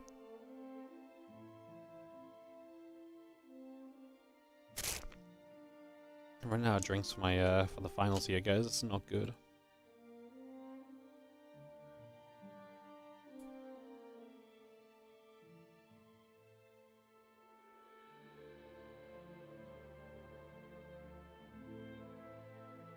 Alright, Hero vs Shin. Let's get into this game number 1 of this grand final. It's going to be on Abyssal Reef. Let's take it away. Let's get it going. See what we are going to get.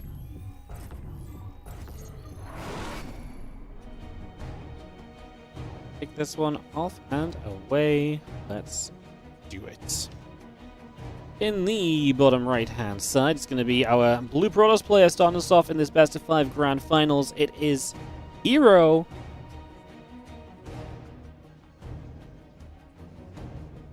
In the top left, it is going to be Red Circle Shin. And drinking an infant's drink, it's very easy. They're just very convenient drinks, you know. You pick them up, you can just drink them. They'll hit a sugar. Look, it's actually the big version of the kids' drink. You know, it's actually a bigger thing.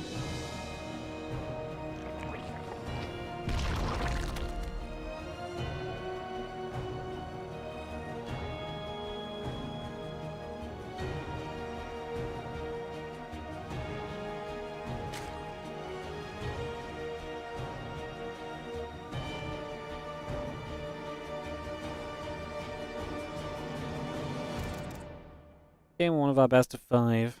Away we go, kicking off. See what we're gonna do.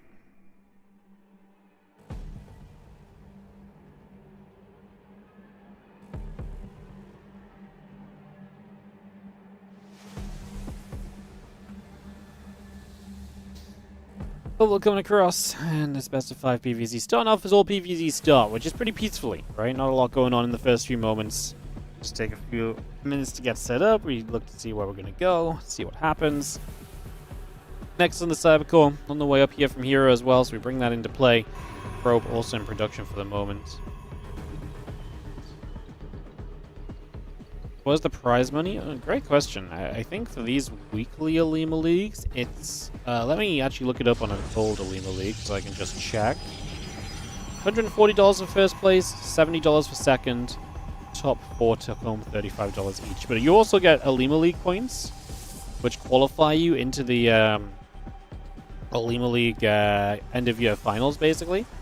All the monthly finals, and then the end-of-year finals, the December finals, so...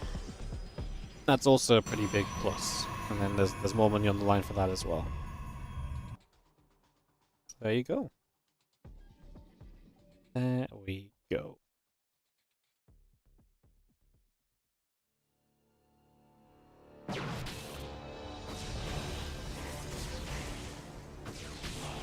So we're gonna hit. Overlord will take some damage.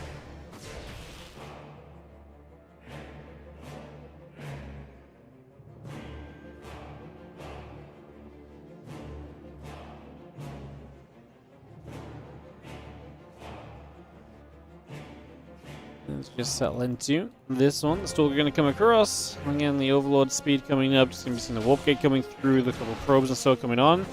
And Shin is like, why have you opened with a Stalker? He finds that kind of funny. And yeah, that Stalker just going to continue to hit that Overlord. So damage being done. Shots coming through.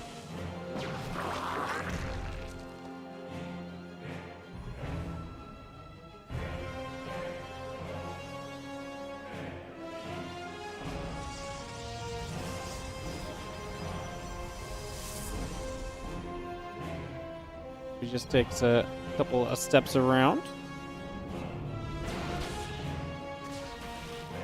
So we have our Stalker gonna go in and Overlord speed kicks in, but the Void Ray pops out as well. This is a complete just anti it's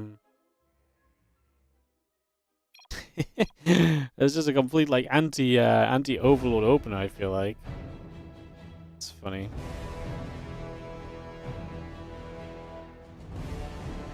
Alright, well, we just have ourselves the Void coming across the map now, so we'll follow this over for a few moments here. As the Fleet Beacon comes online, the Gateway coming up, we've got ourselves a couple of drones and a Spore Crawler or two coming online as well. The Void Ray going to activate after some of these dronies, and those drones are going to get chased along. 2 drones going down, pretty serious amount of damage to begin with, so some damage done there.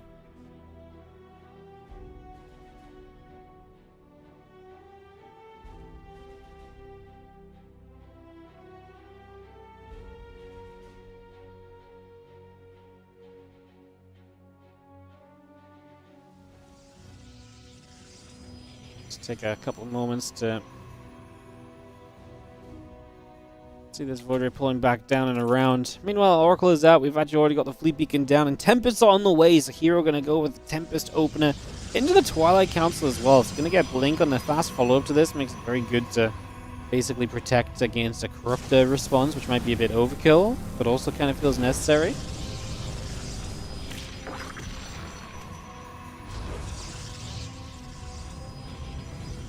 And yeah, as being explained in chat, Olimoleague got the Chiswick sponsor, which is a Korean streaming platform, which explains a couple of things. A, why we can't do Olimoleagues live, because it's exclusive to the Chiswick platform.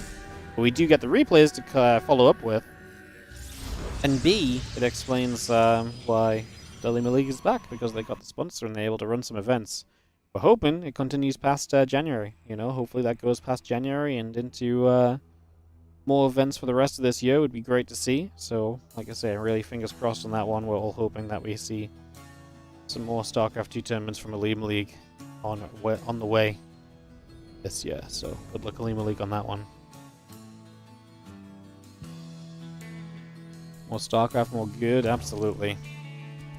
Might be a year of having to produce a lot of homegrown StarCraft 2, right? So, we've got to do everything that we can. Yo, thank you so much. Reaching level 20 on the Roll match. Appreciate it. Does that one actually have a name attached to it? Let me get my stream elements open and I'll be able to see properly. As the Tempest just going to go around the back there, trying to see if it can get up to a little bit of trouble, make something happen perhaps.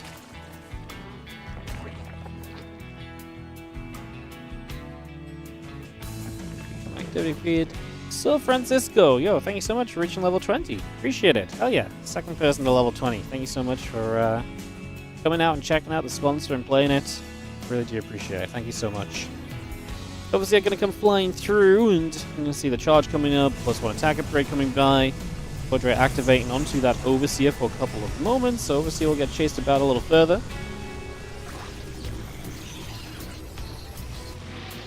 What happened with the major tourneys this year? We are still waiting to see if there's going to be any form of announcement as to if any major tournaments will happen.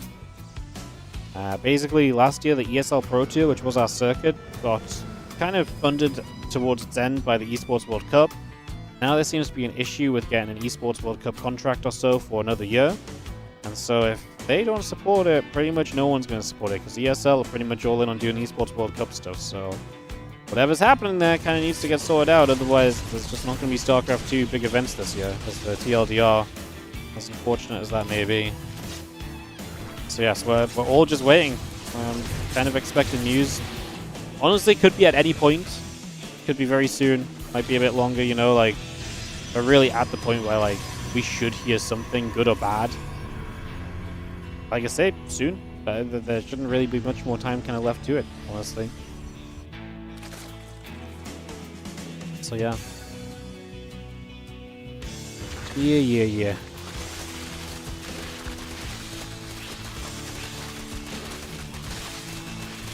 Have ourselves the couple of units, just going to move about for a couple of moments then, so we get set up.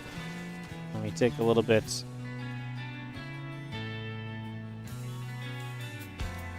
of time to just figure this all out, get into play.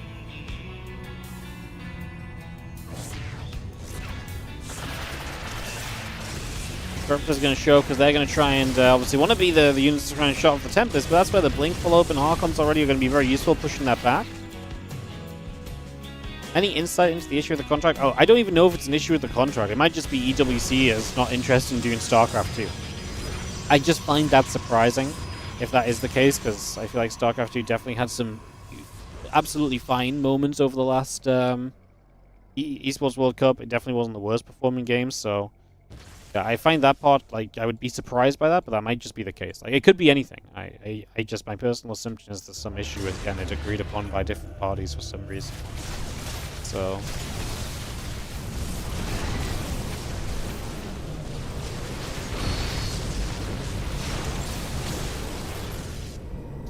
there's Archon Zealots coming through, racking away, and some damage done, being pushed to the other side. We got a few more lurkers coming up, plus 2 missiles and the Seismic Spines being brought up here as well, so just getting all of that going for the moment. It's going to be popping the cloaking on this mothership. The Corruptors are going to try and go for it, but the mothership moves to the side, so you can't realistically chase that. Hero seems to be feeling okay about pushing into this, despite the lurkers that are there on the right side. They're going to reposition. No Seismic Spines yet, so they're only going to improve. Corruptors do knock down the mothership, and I feel like Hero's army in general here is, as you can see, kind of beginning to disappear, so this is not really going as well as I think Hero would have wanted it to say the very least. 10 more Zealots coming out. The mothership is on the way in as well. So we continue to bring that through for the moment. The Hydras, Roaches, and Lings also continuing production with our +3 attack upgrade starting as well.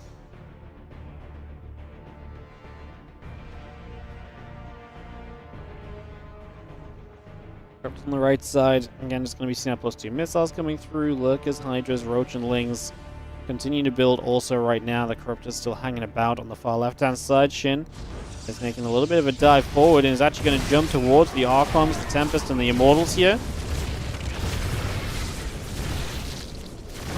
Just going to come straight through, and we do have ourselves the Hydra's going to kind of jump onto some of those Immortals as well. A couple of Immortals, a few of these Archons taking hits right now. Just going to be seeing the Lurkers coming about also.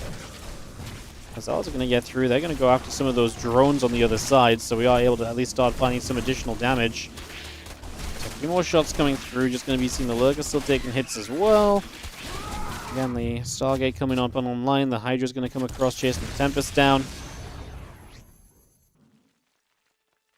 Since when is the Olimoleague back? Yeah, it's been back for a little while. This is the 3rd month of it being back. This is the 9th edition, I believe. Oh, they've had, sorry, this is the 7th weekly, but they've also had 2 monthly finals, so it's like definitely like 9 weeks worth of the Olimoleague. So yeah, it's been back a hot second.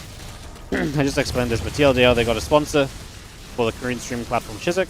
So, yeah, they are back and they are guaranteed up until they've got 2 more weekly events, a monthly finals, and a season finals is what's left on the contract, basically. So we're hoping that they get powered up for more than that. Fingers crossed.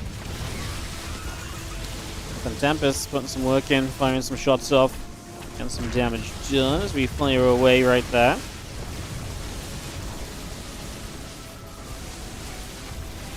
We're seeing the counter-attack from Shin. I mean, Hero lost a lot on the other side, and just in general doesn't seem to have done very much with his Mothership, Tempest, and set replay in general, so I think it's pretty fair to say that this one is perhaps coming to a little bit of a closer idea. I don't think that should be coming through as too much of a surprise. And you see the Tempest continue to build up as well, so also just trying to rebuild anything, but Shin just has a little bit too much on this counter-attack, and Hero may not leave right now because he might have a way to slowly chip through those lurkers, but natural dead won't be very heavily hindered. It's pretty much going to be, yeah.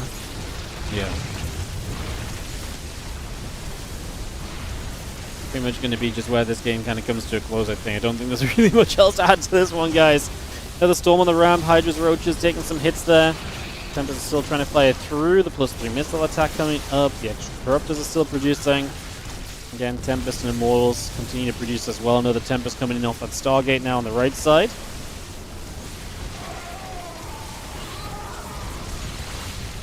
Shin goes down. As those Roaches are still getting absolutely blasted. Tempest are firing it up still. Yeah, 7 Corruptors still producing through. +3 missiles on the way out. Corruptors all building. Immortal and High Templars going up the right-hand side.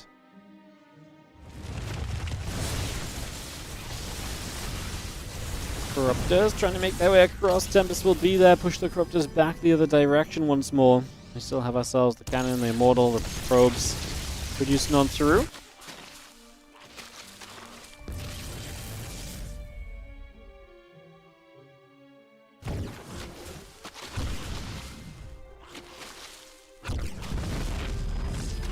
Plus, I'll just warp in. The Void Ray is coming online again. +3 missiles is finishing right there. It's just getting that completed little stasis, revelation to keep track of things. But Shin, don't get me wrong, Shin's not maxed out and about to overwhelm like completely, but I still think he's got enough to win a fight. I don't think it's getting like super out of hand. This is unwinnable or anything, but like I said, I do think we've got enough to win a fight. At least these Corruptors are going to commit through, and they're going to get the Mothership. The air army's disappearing. There's not really any support on the ground. If you can't deal with these Corruptors, they are just going to go caustic spray down multiple bases as well, right? So there is a reason to be concerned about them surviving through this, and I think we have got ourselves good enough case for Hero to type the GG out, because he really doesn't look like he's going to be living through this one for very much longer. The Mothership does so much damage. Yeah, the Mothership is legitimately very good nowadays. Legitimately a very good unit. I like it. I like that it's a little bit more relevant again, you know? I think it's very fun. Hero is dead, guys. Like I say, I would love to make this one a little bit more exciting for you guys, but don't think it's happening, to be honest. TBH, there we go, GG. And we are going to call that one our matchup. So Shin takes the first game of the best of 5, and the finals will start off in his favor. The game 2 coming through in a few moments. We'll be heading into Neon Violet Square for our second map, so we're going to get this going straight away. Keep the games rolling. We've got a sponsorship to go through as well today, guys. Just going to keep the games going from here on out. Again, thank you for joining us today for some WardiTV casting. We're live tomorrow with some Masters Coliseum. I don't have bonus content tomorrow. Like today, I had the Olimoleague to stretch Masters Coliseum out. I don't really have that for tomorrow. We'll see what tomorrow brings, but tomorrow might just be a very short stream. So yeah. Alright. Top left-hand side. Down a game is going to be the Blue Pros player Hero. And the bottom right, our red Zerg is Shin.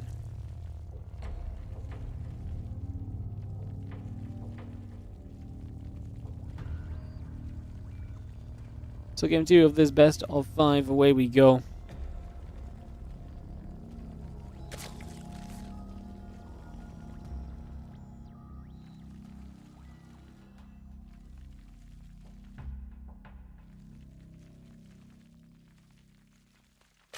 Neon Violet Square. Big map. We've already seen some long games on this today. If you're watching Masters Coliseum earlier, Spirit and Reno played a 40-ish minute game. Can't remember how long it actually was, but it was a long one. And definitely a factor to think on in the PvZ especially. We'll see kind of what builds come out, what sort of styles get used.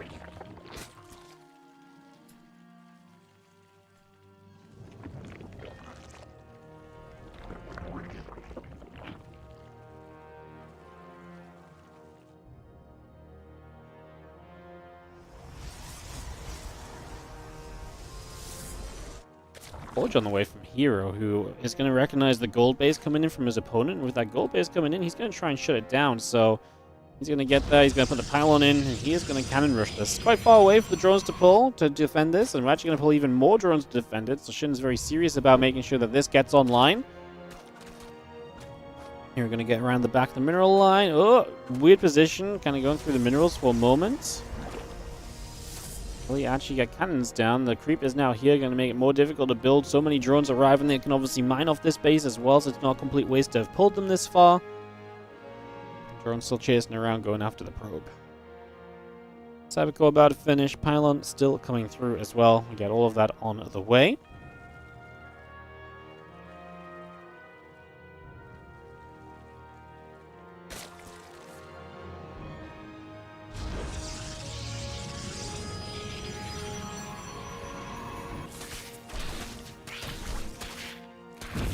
Got rid of one probe. The Zealot's still coming over as well.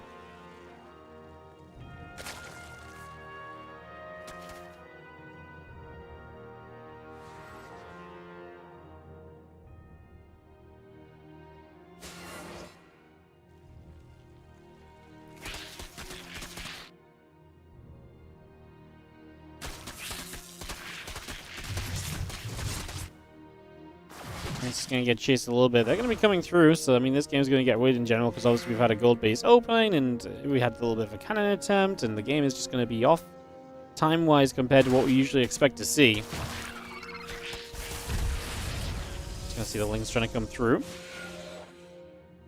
Again, the Adept coming over, the Warp Gate coming up. Just going to see that Nexus coming through too. The Lings going to jump back onto those probes and try to get just a little bit more damage found. Not really getting too much, I would say, so far. Seeming pretty respectable across the board at the moment. As we do have our Zealot going to come back over. Ling gets taken down by the probes. The other Ling's going to come in from the bottom right. Ling speed coming up and online. Continue to bring that all through. Warp Gate, Adept, Probe, Stargate. Building in as we speak.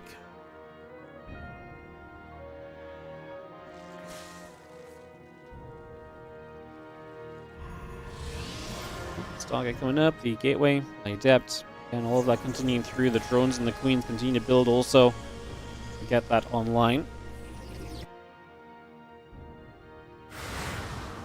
And the Ling's going to just continue across. The Adepts head down towards the bottom side.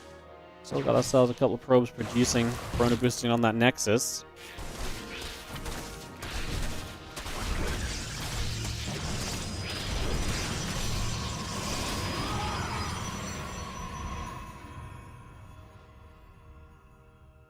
And those Lings just make their way across the map, just trying to poke around for a little bit, seeing if there's much damage that they can find. Answer so far is not really.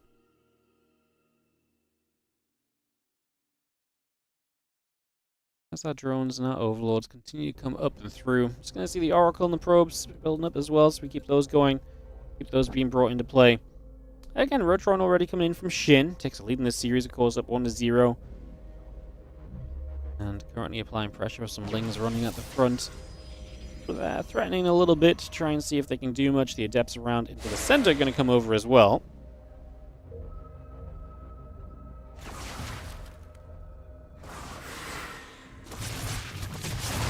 Lings trying to fight. The Queens are going to be there. The Rotron's about to finish. And again, we got ourselves the Oracle, the Assimilator. Everything just kind of on the way through. Just going to catch a couple of those Adepts straight away. They're going to actually recall. It's a good shutdown here, nice and quickly from Shin. He's not going to kill many. The Oracle shows up, though. 4 drones on the gold mineral line is nice. Losing some gold mineral line mining time as well is obviously going to add up, so Hero should be pretty happy about that. That should be a good win for him in this current stage of the game. Oracle comes back around again. The spores, the drones, the queen, all continuing up here right now. Can you bring that into play as the Ling's going to run up to the other side. Again, Stalker in the sentry.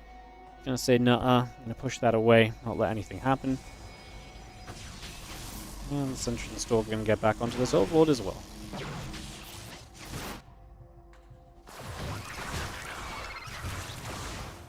Things get turned around against Stargate, Oracle. Just a lot of Stargate play in general. Continue to be brought through. Additional drones coming online. The Overlord's coming up. Oracles get back down to the bottom right-hand side. Queen, Lair coming through as well. Just going to see the Color Queen's going to continue about for a couple of moments.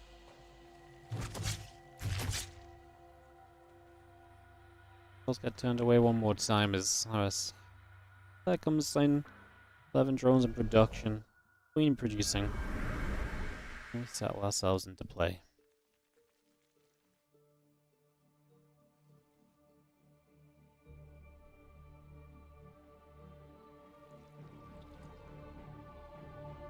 Shin even going to go for a Spire as he goes Hydroden as well. So Spire and the Hydroden. So maybe just a little bit of prep for both.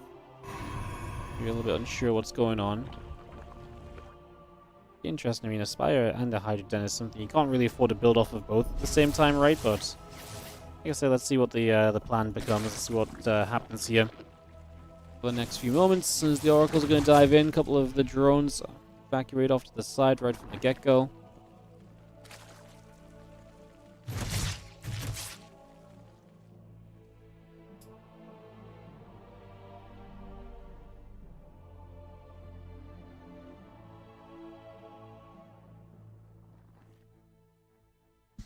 The quad Oracle is going to be cruising around the map. So again, a lot of Oracle pressure, a lot of kind of control being given here by Hero, setting up with that.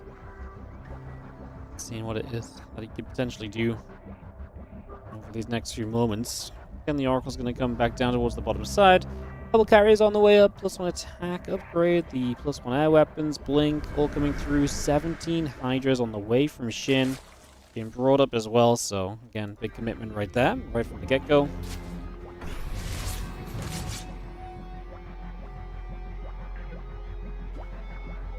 ByuN still continue to cruise about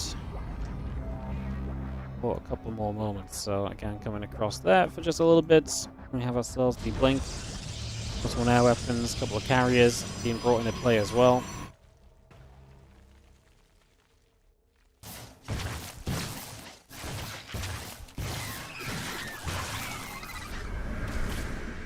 Oracle's just obviously able to have so much energy, so they're going to get a lot of free Zerglings here off of Shin. As they are just moving about. Don't take much. Play a bit of cleanup on all of those. Flings and the Hydras just going to go starting up on a set of rocks, and we start to open up this side of the map.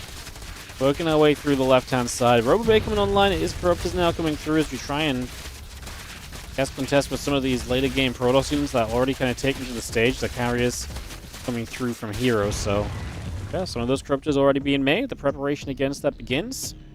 Ling Hydra for a moment was coming up this left-hand side. A single Zergling going to leave the charge across to the left, which gets knocked down by Adepts and Stalkers.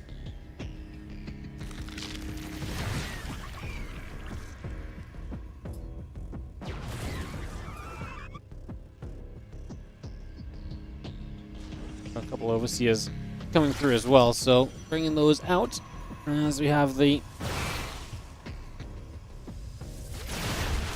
section ready. We are going to start to step forward here. Good stasis. Going to actually protect these units a little bit. I'm a little worried about the fact that there's a lot of just Hydras out on their own. Instead, I guess the carriers will not do much. A few more Stalkers warping in. We are, for the moment, focusing just on the Corruptors as we can kind of sit back and target those. But the Hydras are probably the real threat. I mean, targeting down Corruptors, I guess, is kind of still a big deal because you're going Colossus on the follow-up. And the nice part for Shin is that you're going to have Corruptors with those Colossus as well. In theory, you can re-add a few Corruptors and it'll probably be pretty good here. Knock those Colossus down and give your Hydras a chance, or give your Hydras a chance to survive. Actually, camping the Robo facility there was Caustic spraying it. Gives up on the spray to continue to get back to the chase.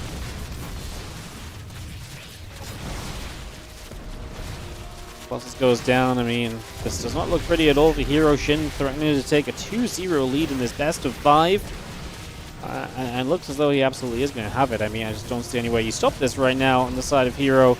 He's down a lot of supply. This game's clearly gotten away from him. The attempt to move into carriers has been well answered.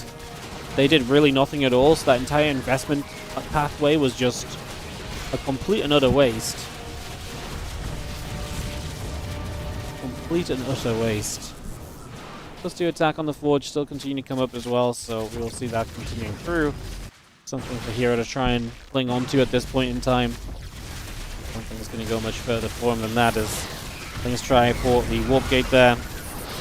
We'll open that up.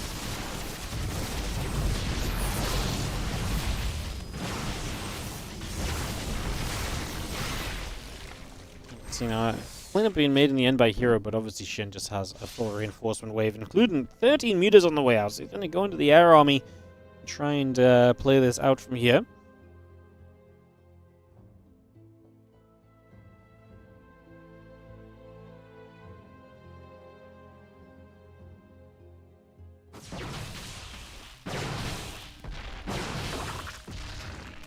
Let's continue about. Just a few more shots coming through. Just going to be having the Storm on the way from Hero, attempting to do something here.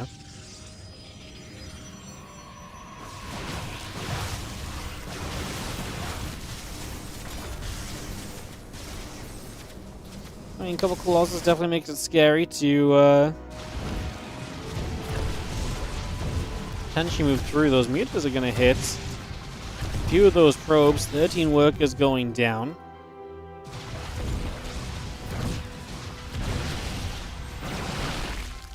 Obviously, mutas can just ping pong between bases. Hero's already in a pretty rough spot, and now having to try and deal with mutas during this. I mean, this is going to be a massive mutas too. He's going to start up trying to make Phoenix as well, but even with 2 Stargates of Phoenix production, we're talking about what, like 30 meters on the map very soon already. It's going to be very difficult, and you're still having a contest with the Hydras on the front door. Now, don't get me wrong, those Colossus are definitely making a scary case for these Hydras, plus the Storms as well will definitely make it difficult to push in. Corruptus here trying to help with the sniping of the Phoenix to try and make this a continuation, or an attack that may continue. Corruptor comes in again, Stargate taking damage, a few Hydras getting knocked down, Mutalist still producing through, plus 2 fire attack still being added as well. The extra Stalkers warp in. Hero comes across as the Mutalisks. It's going to dive on forward, the Mutals are going to turn onto the Colossus. I mean, this is the problem. If you don't have enough anti-air in enough places, then this is going to be the issue. We try and save the Colossus. The Stalkers are blinking in a pretty magnificent way to try and save the day. The Colossus all go down. Suddenly it becomes much nicer for these Hydras because they don't have splash damage to deal with, and the Hydra damage starts to come through. Shin is still up 100 supply. Has been for a hot second. I don't think this is going anywhere. Shin going to be off to a 2-0 lead in this best of 5. Looking fantastic as he goes. Great job. Great job all around, I think it's fair to say.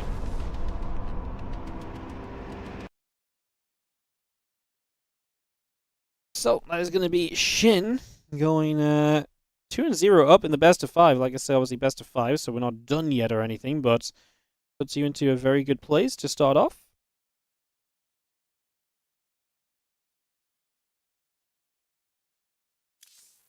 Can he close out against Hero will be our question.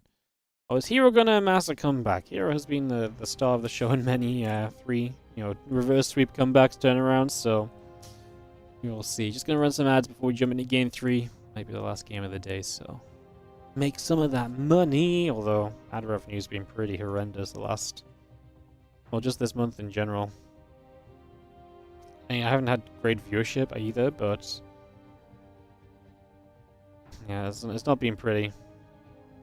Put in perspective, ad revenue, I know now, for example, this is why this Monday really sucked that someone ran a tournament over hours, because everything combining this Monday, we made less than 10% of the ad revenue that we made the last time we did a Monday Cup.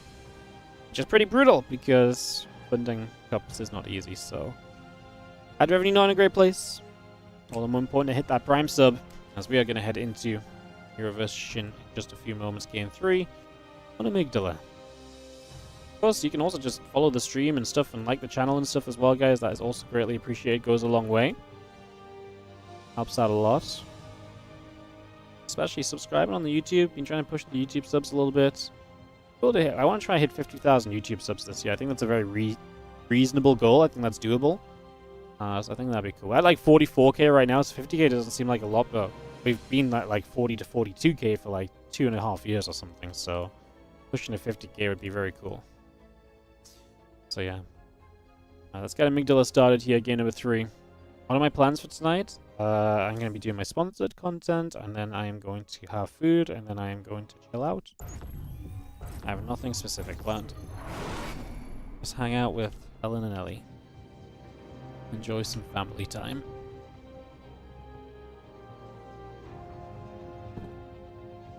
Watch some Twitch. We've been watching a lot of OnlyFans. The content creator hardcore WoW guild. We've been watching a lot of that since that started up, so that's been our entertainment while we just chill and play games. So probably a whole lot of that, to be honest.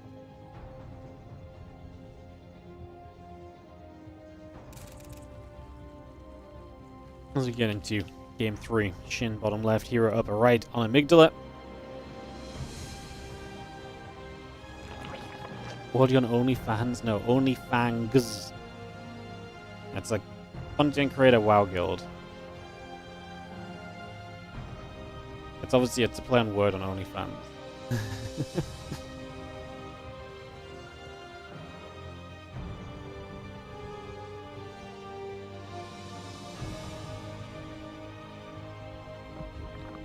We're coming about. I'm just going to be seeing the gateway and the probe coming through. Hatch, gas, and pool all building. Drone on the way up as well.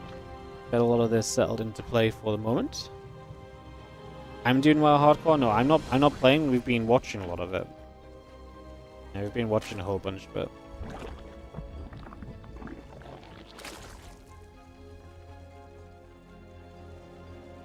yeah, it's actually made me want to play, but I know for a fact I probably wouldn't have time. Slash, it wouldn't be like actually playing. I don't think it would be very fun outside of like being in a guild or something, right? So I'm gonna stay clear.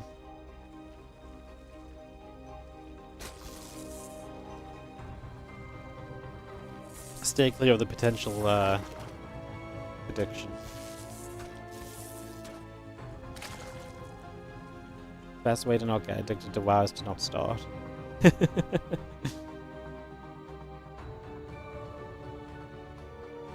Yeah, actually, Rifkin's an OnlyFans. He's been playing. Rifkin had. This was very funny to me just because I know Rifkin, but like it was pretty terrible. He had a really funny death where he just because he hit 60 and he was like gearing for raid and everything, and he had like one of the most silly deaths. It's kind of funny, but also sad because anyone dying is sad. There wasn't any point in our life when WoW was interesting you. Yeah, I mean, there's nothing wrong with that. I mean, WoW's not for everyone. It's just the sort of game you can get very committed to, you know? Same with any MMO, right? Like, you can get super into any of those games. The thing about stuff like WoW is I feel like it always has that potential to drag you back in, because that's what MMOs can do. There's a lot of nostalgia to it, especially with, you know, classic and stuff, but, like, there's a lot of nostalgia, and there's a lot of, like, you know, you can start playing up again, like, a little bit casually and be like, oh, yeah, you know, here's a couple of things I enjoyed, and then that casual play becomes very addictive and much more less casual very quickly, right? So, yeah.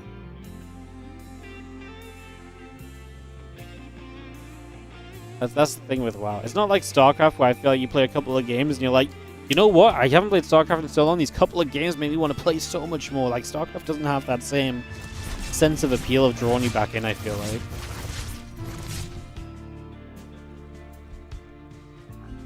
While drones go down, Oracle continues to deal some damage. Drones and queens coming up as we just have ourselves a few moments here. Oracle continue to move around for just a little bit, getting settled, and seeing those lings moving back over the other side. StarCraft has the opposite. Oh yeah, this is why I didn't play. Yeah, that's the thing, right? Like, I feel like to get to that point in an MMO, you actually have to play quite a lot, because you have to get to a point where like, oh yeah, this is what made me lose interest. Whereas in StarCraft 2, you can very quickly be like, oh, yeah, it's very easy to be bad at this game, right? You know? It's the frustration levels. That's what RTS does. RTS games are addictive. Yeah, you have to get into the RTS for it to be addictive, which is why it struggles to draw people back in, right? That's what I'm feeling. Yeah.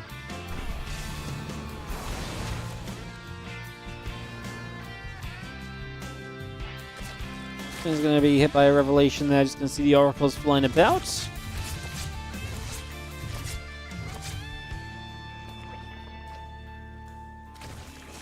Yeah, the thought of playing StarCraft ladder is much more appealing than actually playing.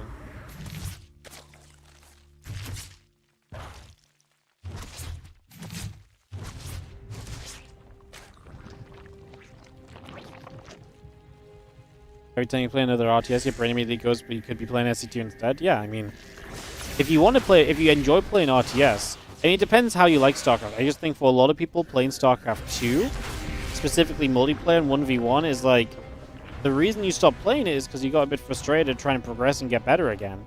But to get back into it, it's like you're going to have lost all of that progression you made previously, right? So, I feel like that's very hard to get back into. But if you enjoy playing RTS and you know, it depends what you like. For me, I enjoy the improvement. So for me, it's impossible to get back into playing StarCraft 2 regularly. Because to get back into StarCraft 2, I'd have to get somewhat back towards how good I was in the past. It's fun for me every few months to play some ladder games. But I can't take it seriously. I'm not going to start laddering every day for 3 hours a day, you know? So... yeah. Like, it's different for everyone. I think it depends how long you've been on break for as well. I just think MMOs have a higher tendency to attract people back in because it's very easy to start picking up an MMO again in comparison to playing StarCraft, right? As I stalk in the depths. It's going to gather up. The Lings and the Queens with a Peral +1 and Blink continue through. Again, the Hydras and Roaches still building into play. Going to see our Stalkers fighting. A couple of Queens going to get shot at. Ling's going to get caught in a stasis ward. The Stalkers continue to fight back the other way. Again, the Queens and the Roaches and the Lings all join together. The Adepts will go after a few more drones.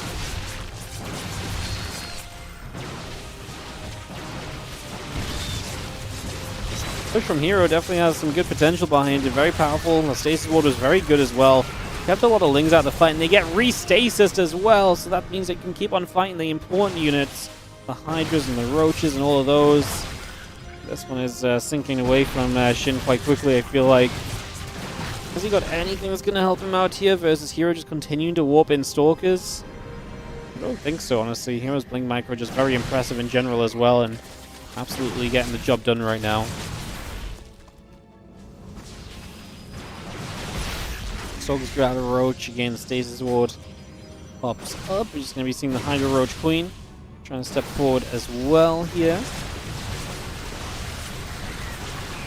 Just going to be seeing our Stalkers flying away. Again, the Hydras and Roaches coming back over. Just going to continue to gather. +1 missiles coming through on the side of... +1 missiles coming through on the side of Shin. Does that help you? I don't think so. I think Hero's already done enough here. There's a run by into Hero's main base. I also don't think that does enough to really stop you in your tracks or anything right now. I think this one is gonna be done and more or less just dusted. GG, says Shin, and Hero takes game number 3 to put himself on the scoreboard and to not let himself be 3-0'd. So a fight back from Hero here. He is able to get back on track at least by a map.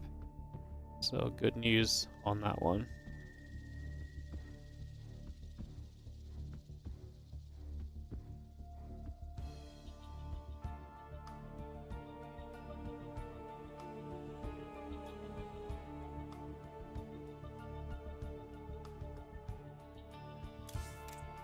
Alright, gonna go to El Dorado for map number 4. We're gonna go right into it.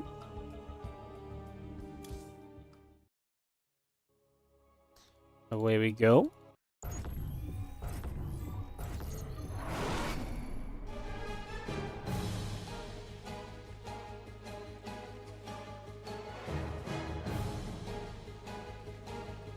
Bottom right hand side is gonna be our blue. Zerg. It is Shin, still up in the series 2-1. We'll see if he can close it out on this map. Eldorado against Hero in the bottom left, our Red Protoss. The game 4 of this series. And thanks for joining us today, guys. Appreciate you all. Been fun. It's been quite a long stream as well. 5.5 hours deep. A little longer than I just thought it might be, but that's all good.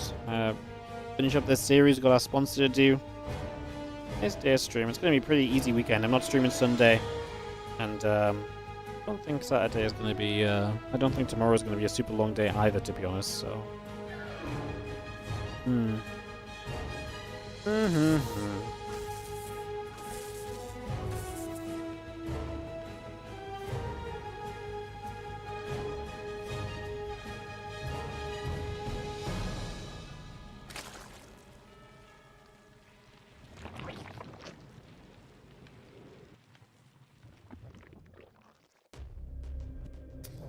Moves out onto the map, just going to be seeing our hatch gas pool, everything getting set up for a few moments, getting ready to rumble. Our Nexus.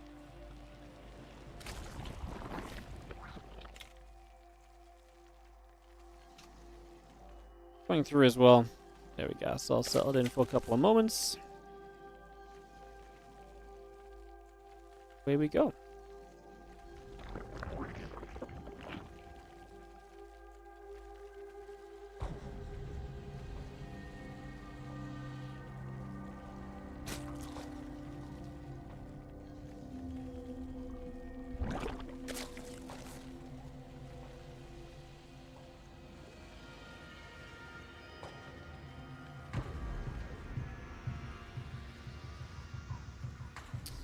I'm just doing its usual probe thing, scouting about a little bit in the early stages. I look to see what's going on. Let's just check to see what's happening. What's good. Nothing too crazy just yet.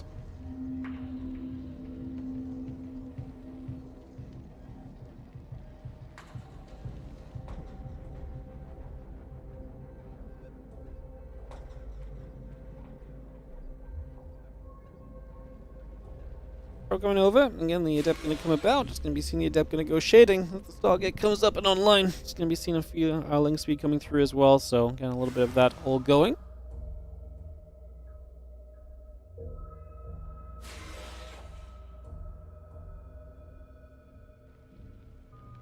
Adept will shade toward the natural just for a few moments. The drone getting caught between bases, nice catch from Hero. That's what you want to see if you're a Hero fan right now.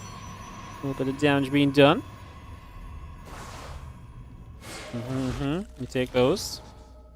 Take those moments indeed. There's our Oracle and Warp Gate coming up. The Lingerspeed coming through. The couple of Queens are coming about. Again, getting those drones on the way out as the hatchery continues up as well. Adept will continue to go chasing after those three Zerglings. So again, just trying to get in after that. A couple of Lings still getting shot down here too. Pretty reasonable for the moment as we settle back into this.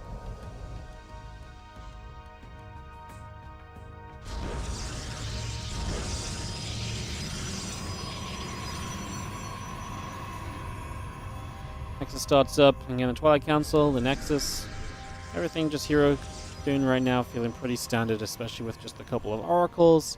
Gives them a little bit of control, while then getting the Twilight Council up and online to start attacking beyond that.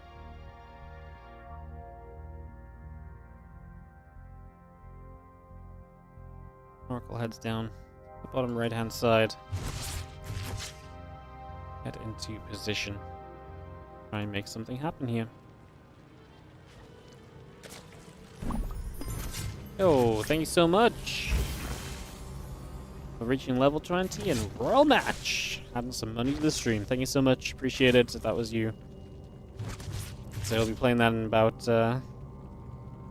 5 minutes, 20 minutes, half an hour, depending on how long this game and the next game is, if we get a next game. Something along those lines, I'm just guessing. I'm playing that on stream basically when the StarCraft wraps up, so if you want to check out our sponsor with us, you can do so. Took you 45 minutes, semi-attentive. Okay, so actually like half an hour of like, you know, it says half an hour, but that is pretty serious. amount of time. Fair enough. Okay, good to know. Thank you so much for the info. Appreciate it. As always with these games, guys, so the spawn's going to run for a week or two. So you can always continue to play just a little bit here and there if you do want to kind of get involved and help. If you don't want to do it all at once, absolutely works out.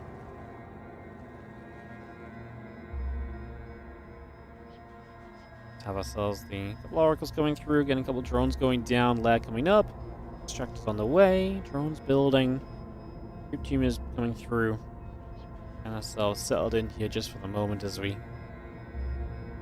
this fourth map.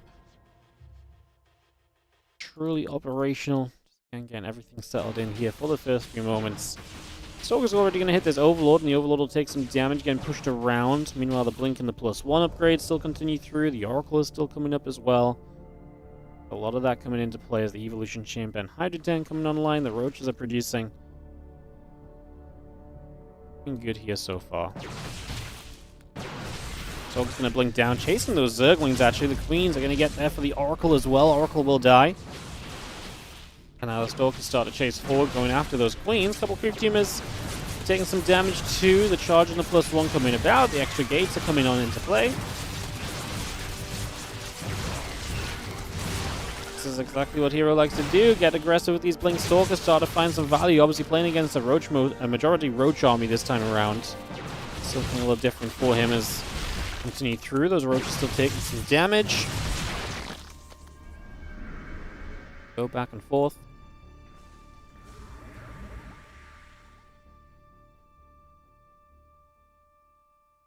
Focus peeling out to that left-hand side. Can actually start jumping through. Those Roaches are going to be in some trouble straight away. So Roaches getting jumped on.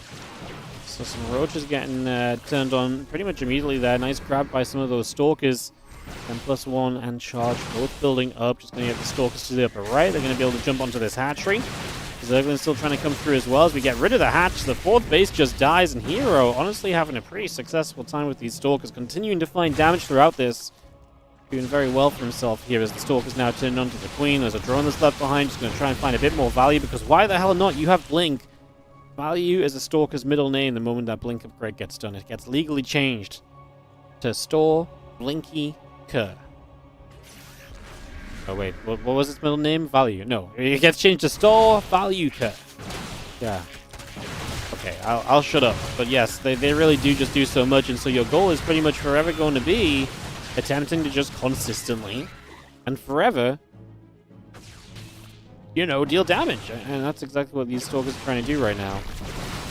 As our +1 missiles, Hydra's Overlord speed all continuing through. The +2 attack upgrade on the side of Hero as well. Add that interplay with the Robo Facility, the Zealots, the Probes. All of that continues up as we speak.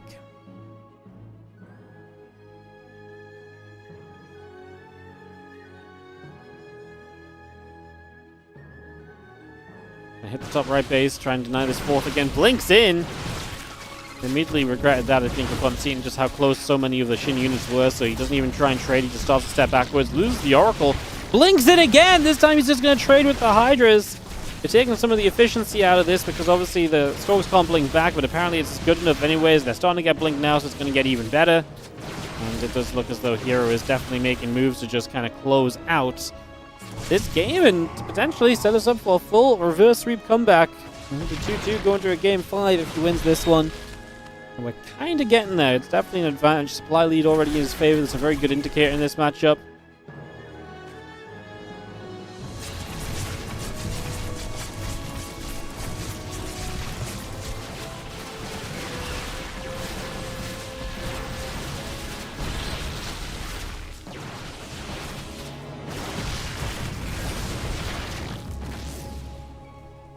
Stalkers get turned around once more.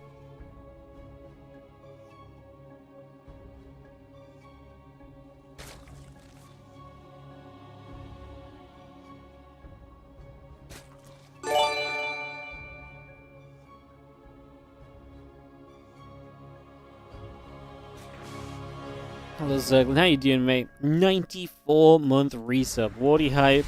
Thanks for all the SCT love. Thank you so much for supporting it, mate, as always. Appreciate it. Thank you very much. Frozen will unload a few of those zealots. They're going to go in after those queens. The Roach going to take some damage. The Colossus and the Extended Thermal Lance coming up.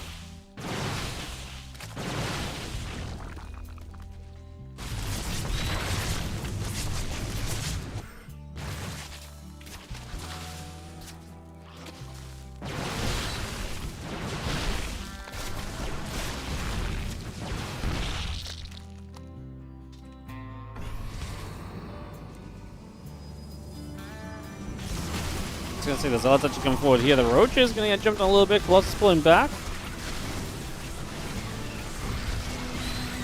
Soldier's going to be there. A few of the Hydras and Roaches coming across. Obviously, Shin definitely realizing that he probably needs to get something done right now, and hence the aggression coming through. We are going to be seeing a couple Colossus going to turn onto some of those Hydras. I think the Stalkers on the right side doing fine. We actually do lose a Colossus. Nearly a second. A little scary from Hero. Doesn't feel like he needs those units, but it's going to be GG. We're going to go all the way to a game 5. We are going to get Hero bringing the comeback into life as we go to game 5. Right now. I'm actually going to have to run ads. That's going to play in like 4 minutes. I was kind of lucky that that game was short, not super long. Alright, one last set of ads, guys, and then into our final game of the day. And then some sponsored content is going to be the way that this goes, so...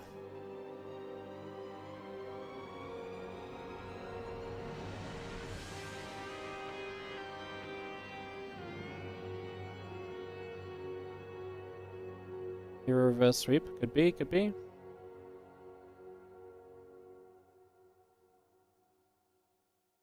Could be indeed.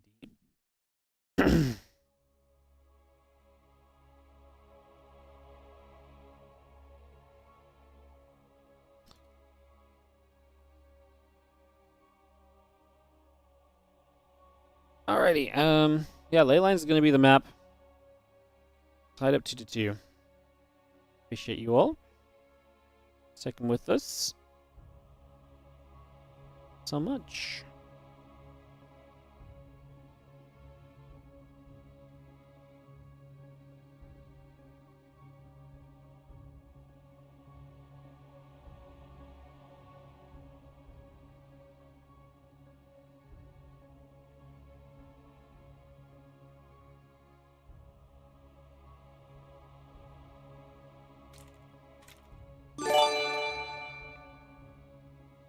Fear Dragon with the 108-month resub.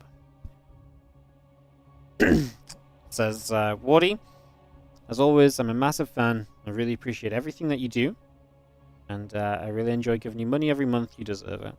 Thank you so much, Fear Dragon. As always, I always love your messages lately. They've really taken a turn for the better since I just started not reading them and deciding what you've said myself instead. So yeah, I appreciate you writing some words there that I was able to interpret differently. What about those of us who have not stuck with you? We just showed up. Do you appreciate us too? Yeah, if you show up and you give me money, that's fine. Yeah, that's okay. Sure. But I mean, yes, if you just show up, you don't have to stick with it. If you just show up, that's also cool because you are a number on the screen. You're a statistic that we can monetize. Isn't that the way that the content creator mind works? Literally everyone matters, you know?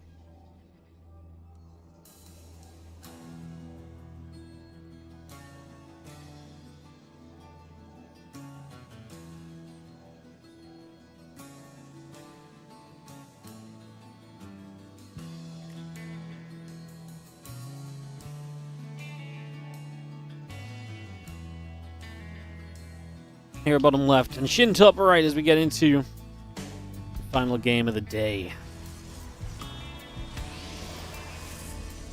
You needed to hear that today, Ravi. You needed to hear that you were just a number on the screen. Yeah. But glad I could help out. No worries.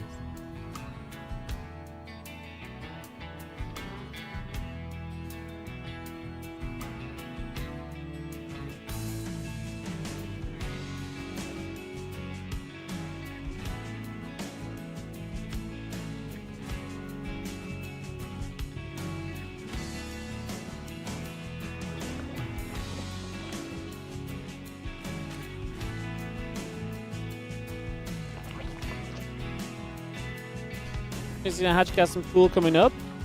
I'm just going to be seeing a couple drones coming out. Gateway and the probe coming about into play for the moment. Let's just take a little bit of time to settle into this game number 5 and see where we're going to go.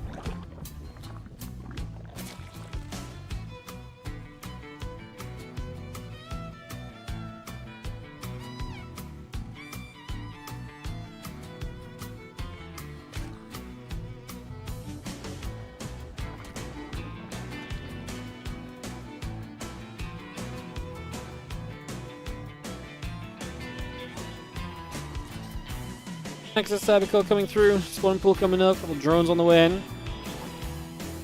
Just gonna see how drones start coming over.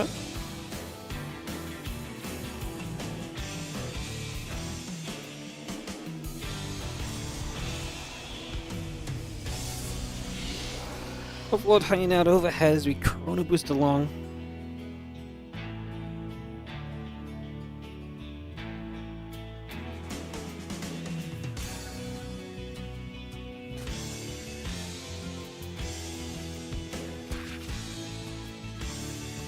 The couple Lings going to go after a probe here for a few moments. Going to be seeing the Stargate coming through. The Ling speed still coming up. Queen's on the way.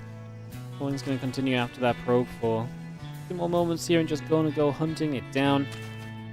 This probe gets chased. Hatcher gets to come into position. And again, our Stargate continuing through on the side of Hero for the moment.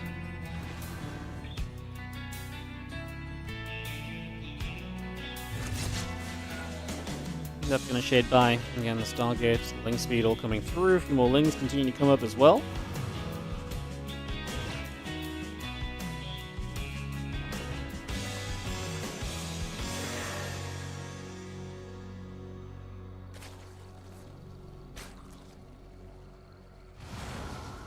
As the Queen gather, Oracle and Adept continue to come through. The Adept's is going to go shading about straight away. Just going to be seeing the Lings continuing across here on ley lines. That first Reno Spirit game on ley lines was just that Reno Spirit series in general is so funny to me. Like Reno's just so unhappy that he's having to play against freaking Spirit. He's just decided that it is just Turtle Day, you know. This is just so funny. Reno just absolutely did not want to be there, did not want to be participating. And then has to play Neon Violet Square after, jeez. It's tough being a top tier Zerg, isn't it?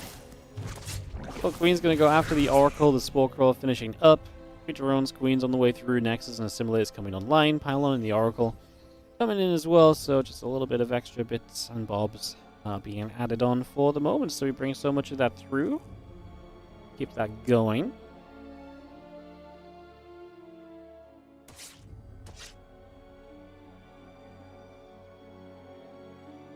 We're going to be able to Overlord hunt, which is one of its main objectives of being made.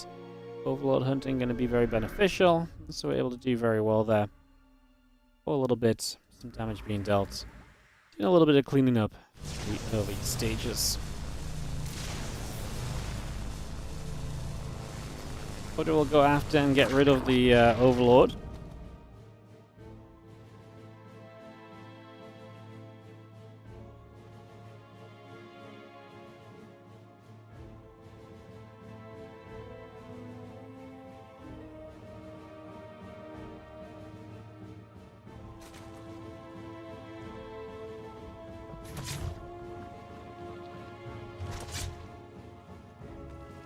Oracles keep moving about. Just going to see on my lip red coming in. +1 and blink on the way through. Robo facility production as well.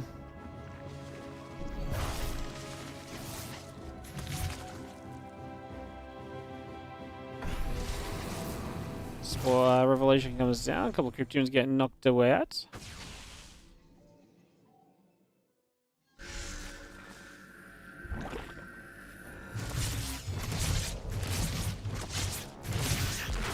Oracle coming back through there. Just gonna see the few drones still gathering together.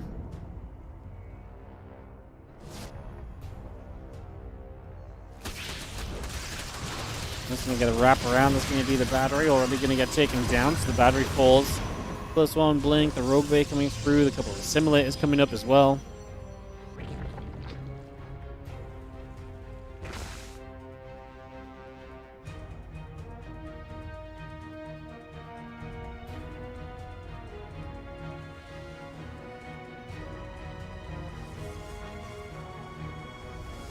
Have ourselves the Ling's going to get back down to the bottom side there. The Adepts and the Stalker's going to be in position to chase the Zerglings away.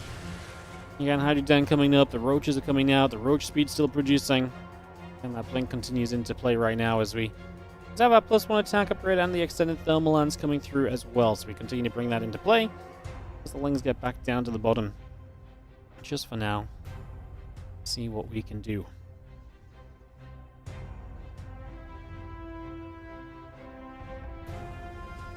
Hey, what's up, Wumbo Time? Thank you so much for the 28-month resub on the Prime. Thanks for all you do. No worries. Thank you so much for supporting. Appreciate it.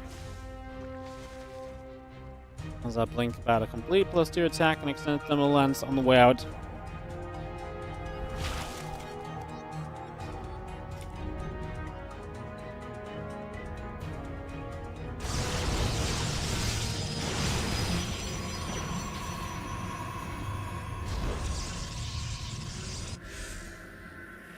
Just going to drop a couple of stasis wards down. We're just going to see a Zergling getting caught. +2 attack, extended thermal lance, and charge continue to come about.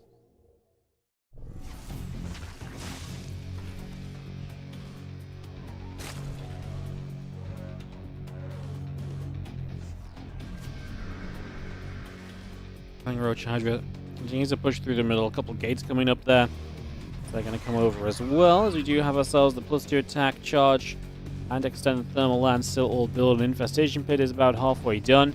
He's going to come up on two different sides. Shin looking for an attack in. He's going to run by into the natural. The wall is open. Stalker's there, but not looking the gap. So we come back through over in that direction. Meanwhile, we have ourselves the Roach Hydra trying to push to the front. Going to get rid of the 4th base. The Void Ray goes down too. The Void Ray is a big deal right now generally, but just removing that kind of defensive unit from the mix. Hero is going to see extra Colossus popping shortly, however, and I do wonder if those extra Colossus coming out, is there maybe going to be a time where we have to kind of slow this down and stop a little bit.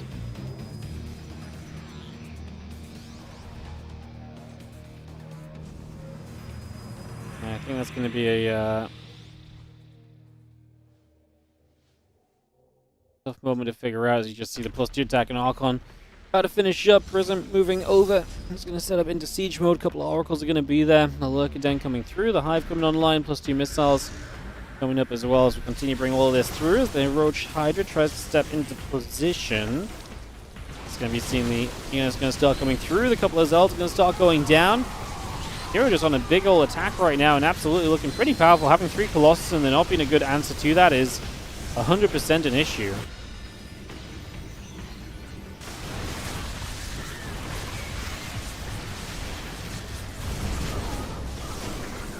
Definitely some potential problems. So we just have this continued attack in. Looking to try and do enough. Is it going to be enough? I mean, good question.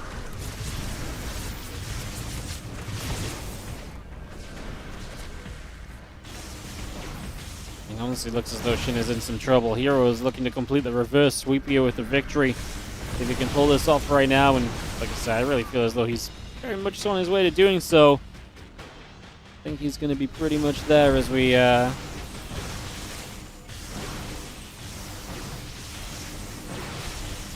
continue to attack. Again, there's just not much really going on at all on the side of Shin. He's just got Roach Hydra. He's going to lose this base already. 3 Colossus are just so tough to get rid of. They're going to laser down everything from afar. There's no good way to kind of cut the distance on those. It's just trouble, trouble, trouble, basically, at this point in time. Colossus will keep firing. Hydras and Roaches are going to come through. But I think this really is just going to be GG's. Too much to be had. And that will be that. GG's. Hero with the reverse sweep to bring it back. GG's and well played. Alright, guys.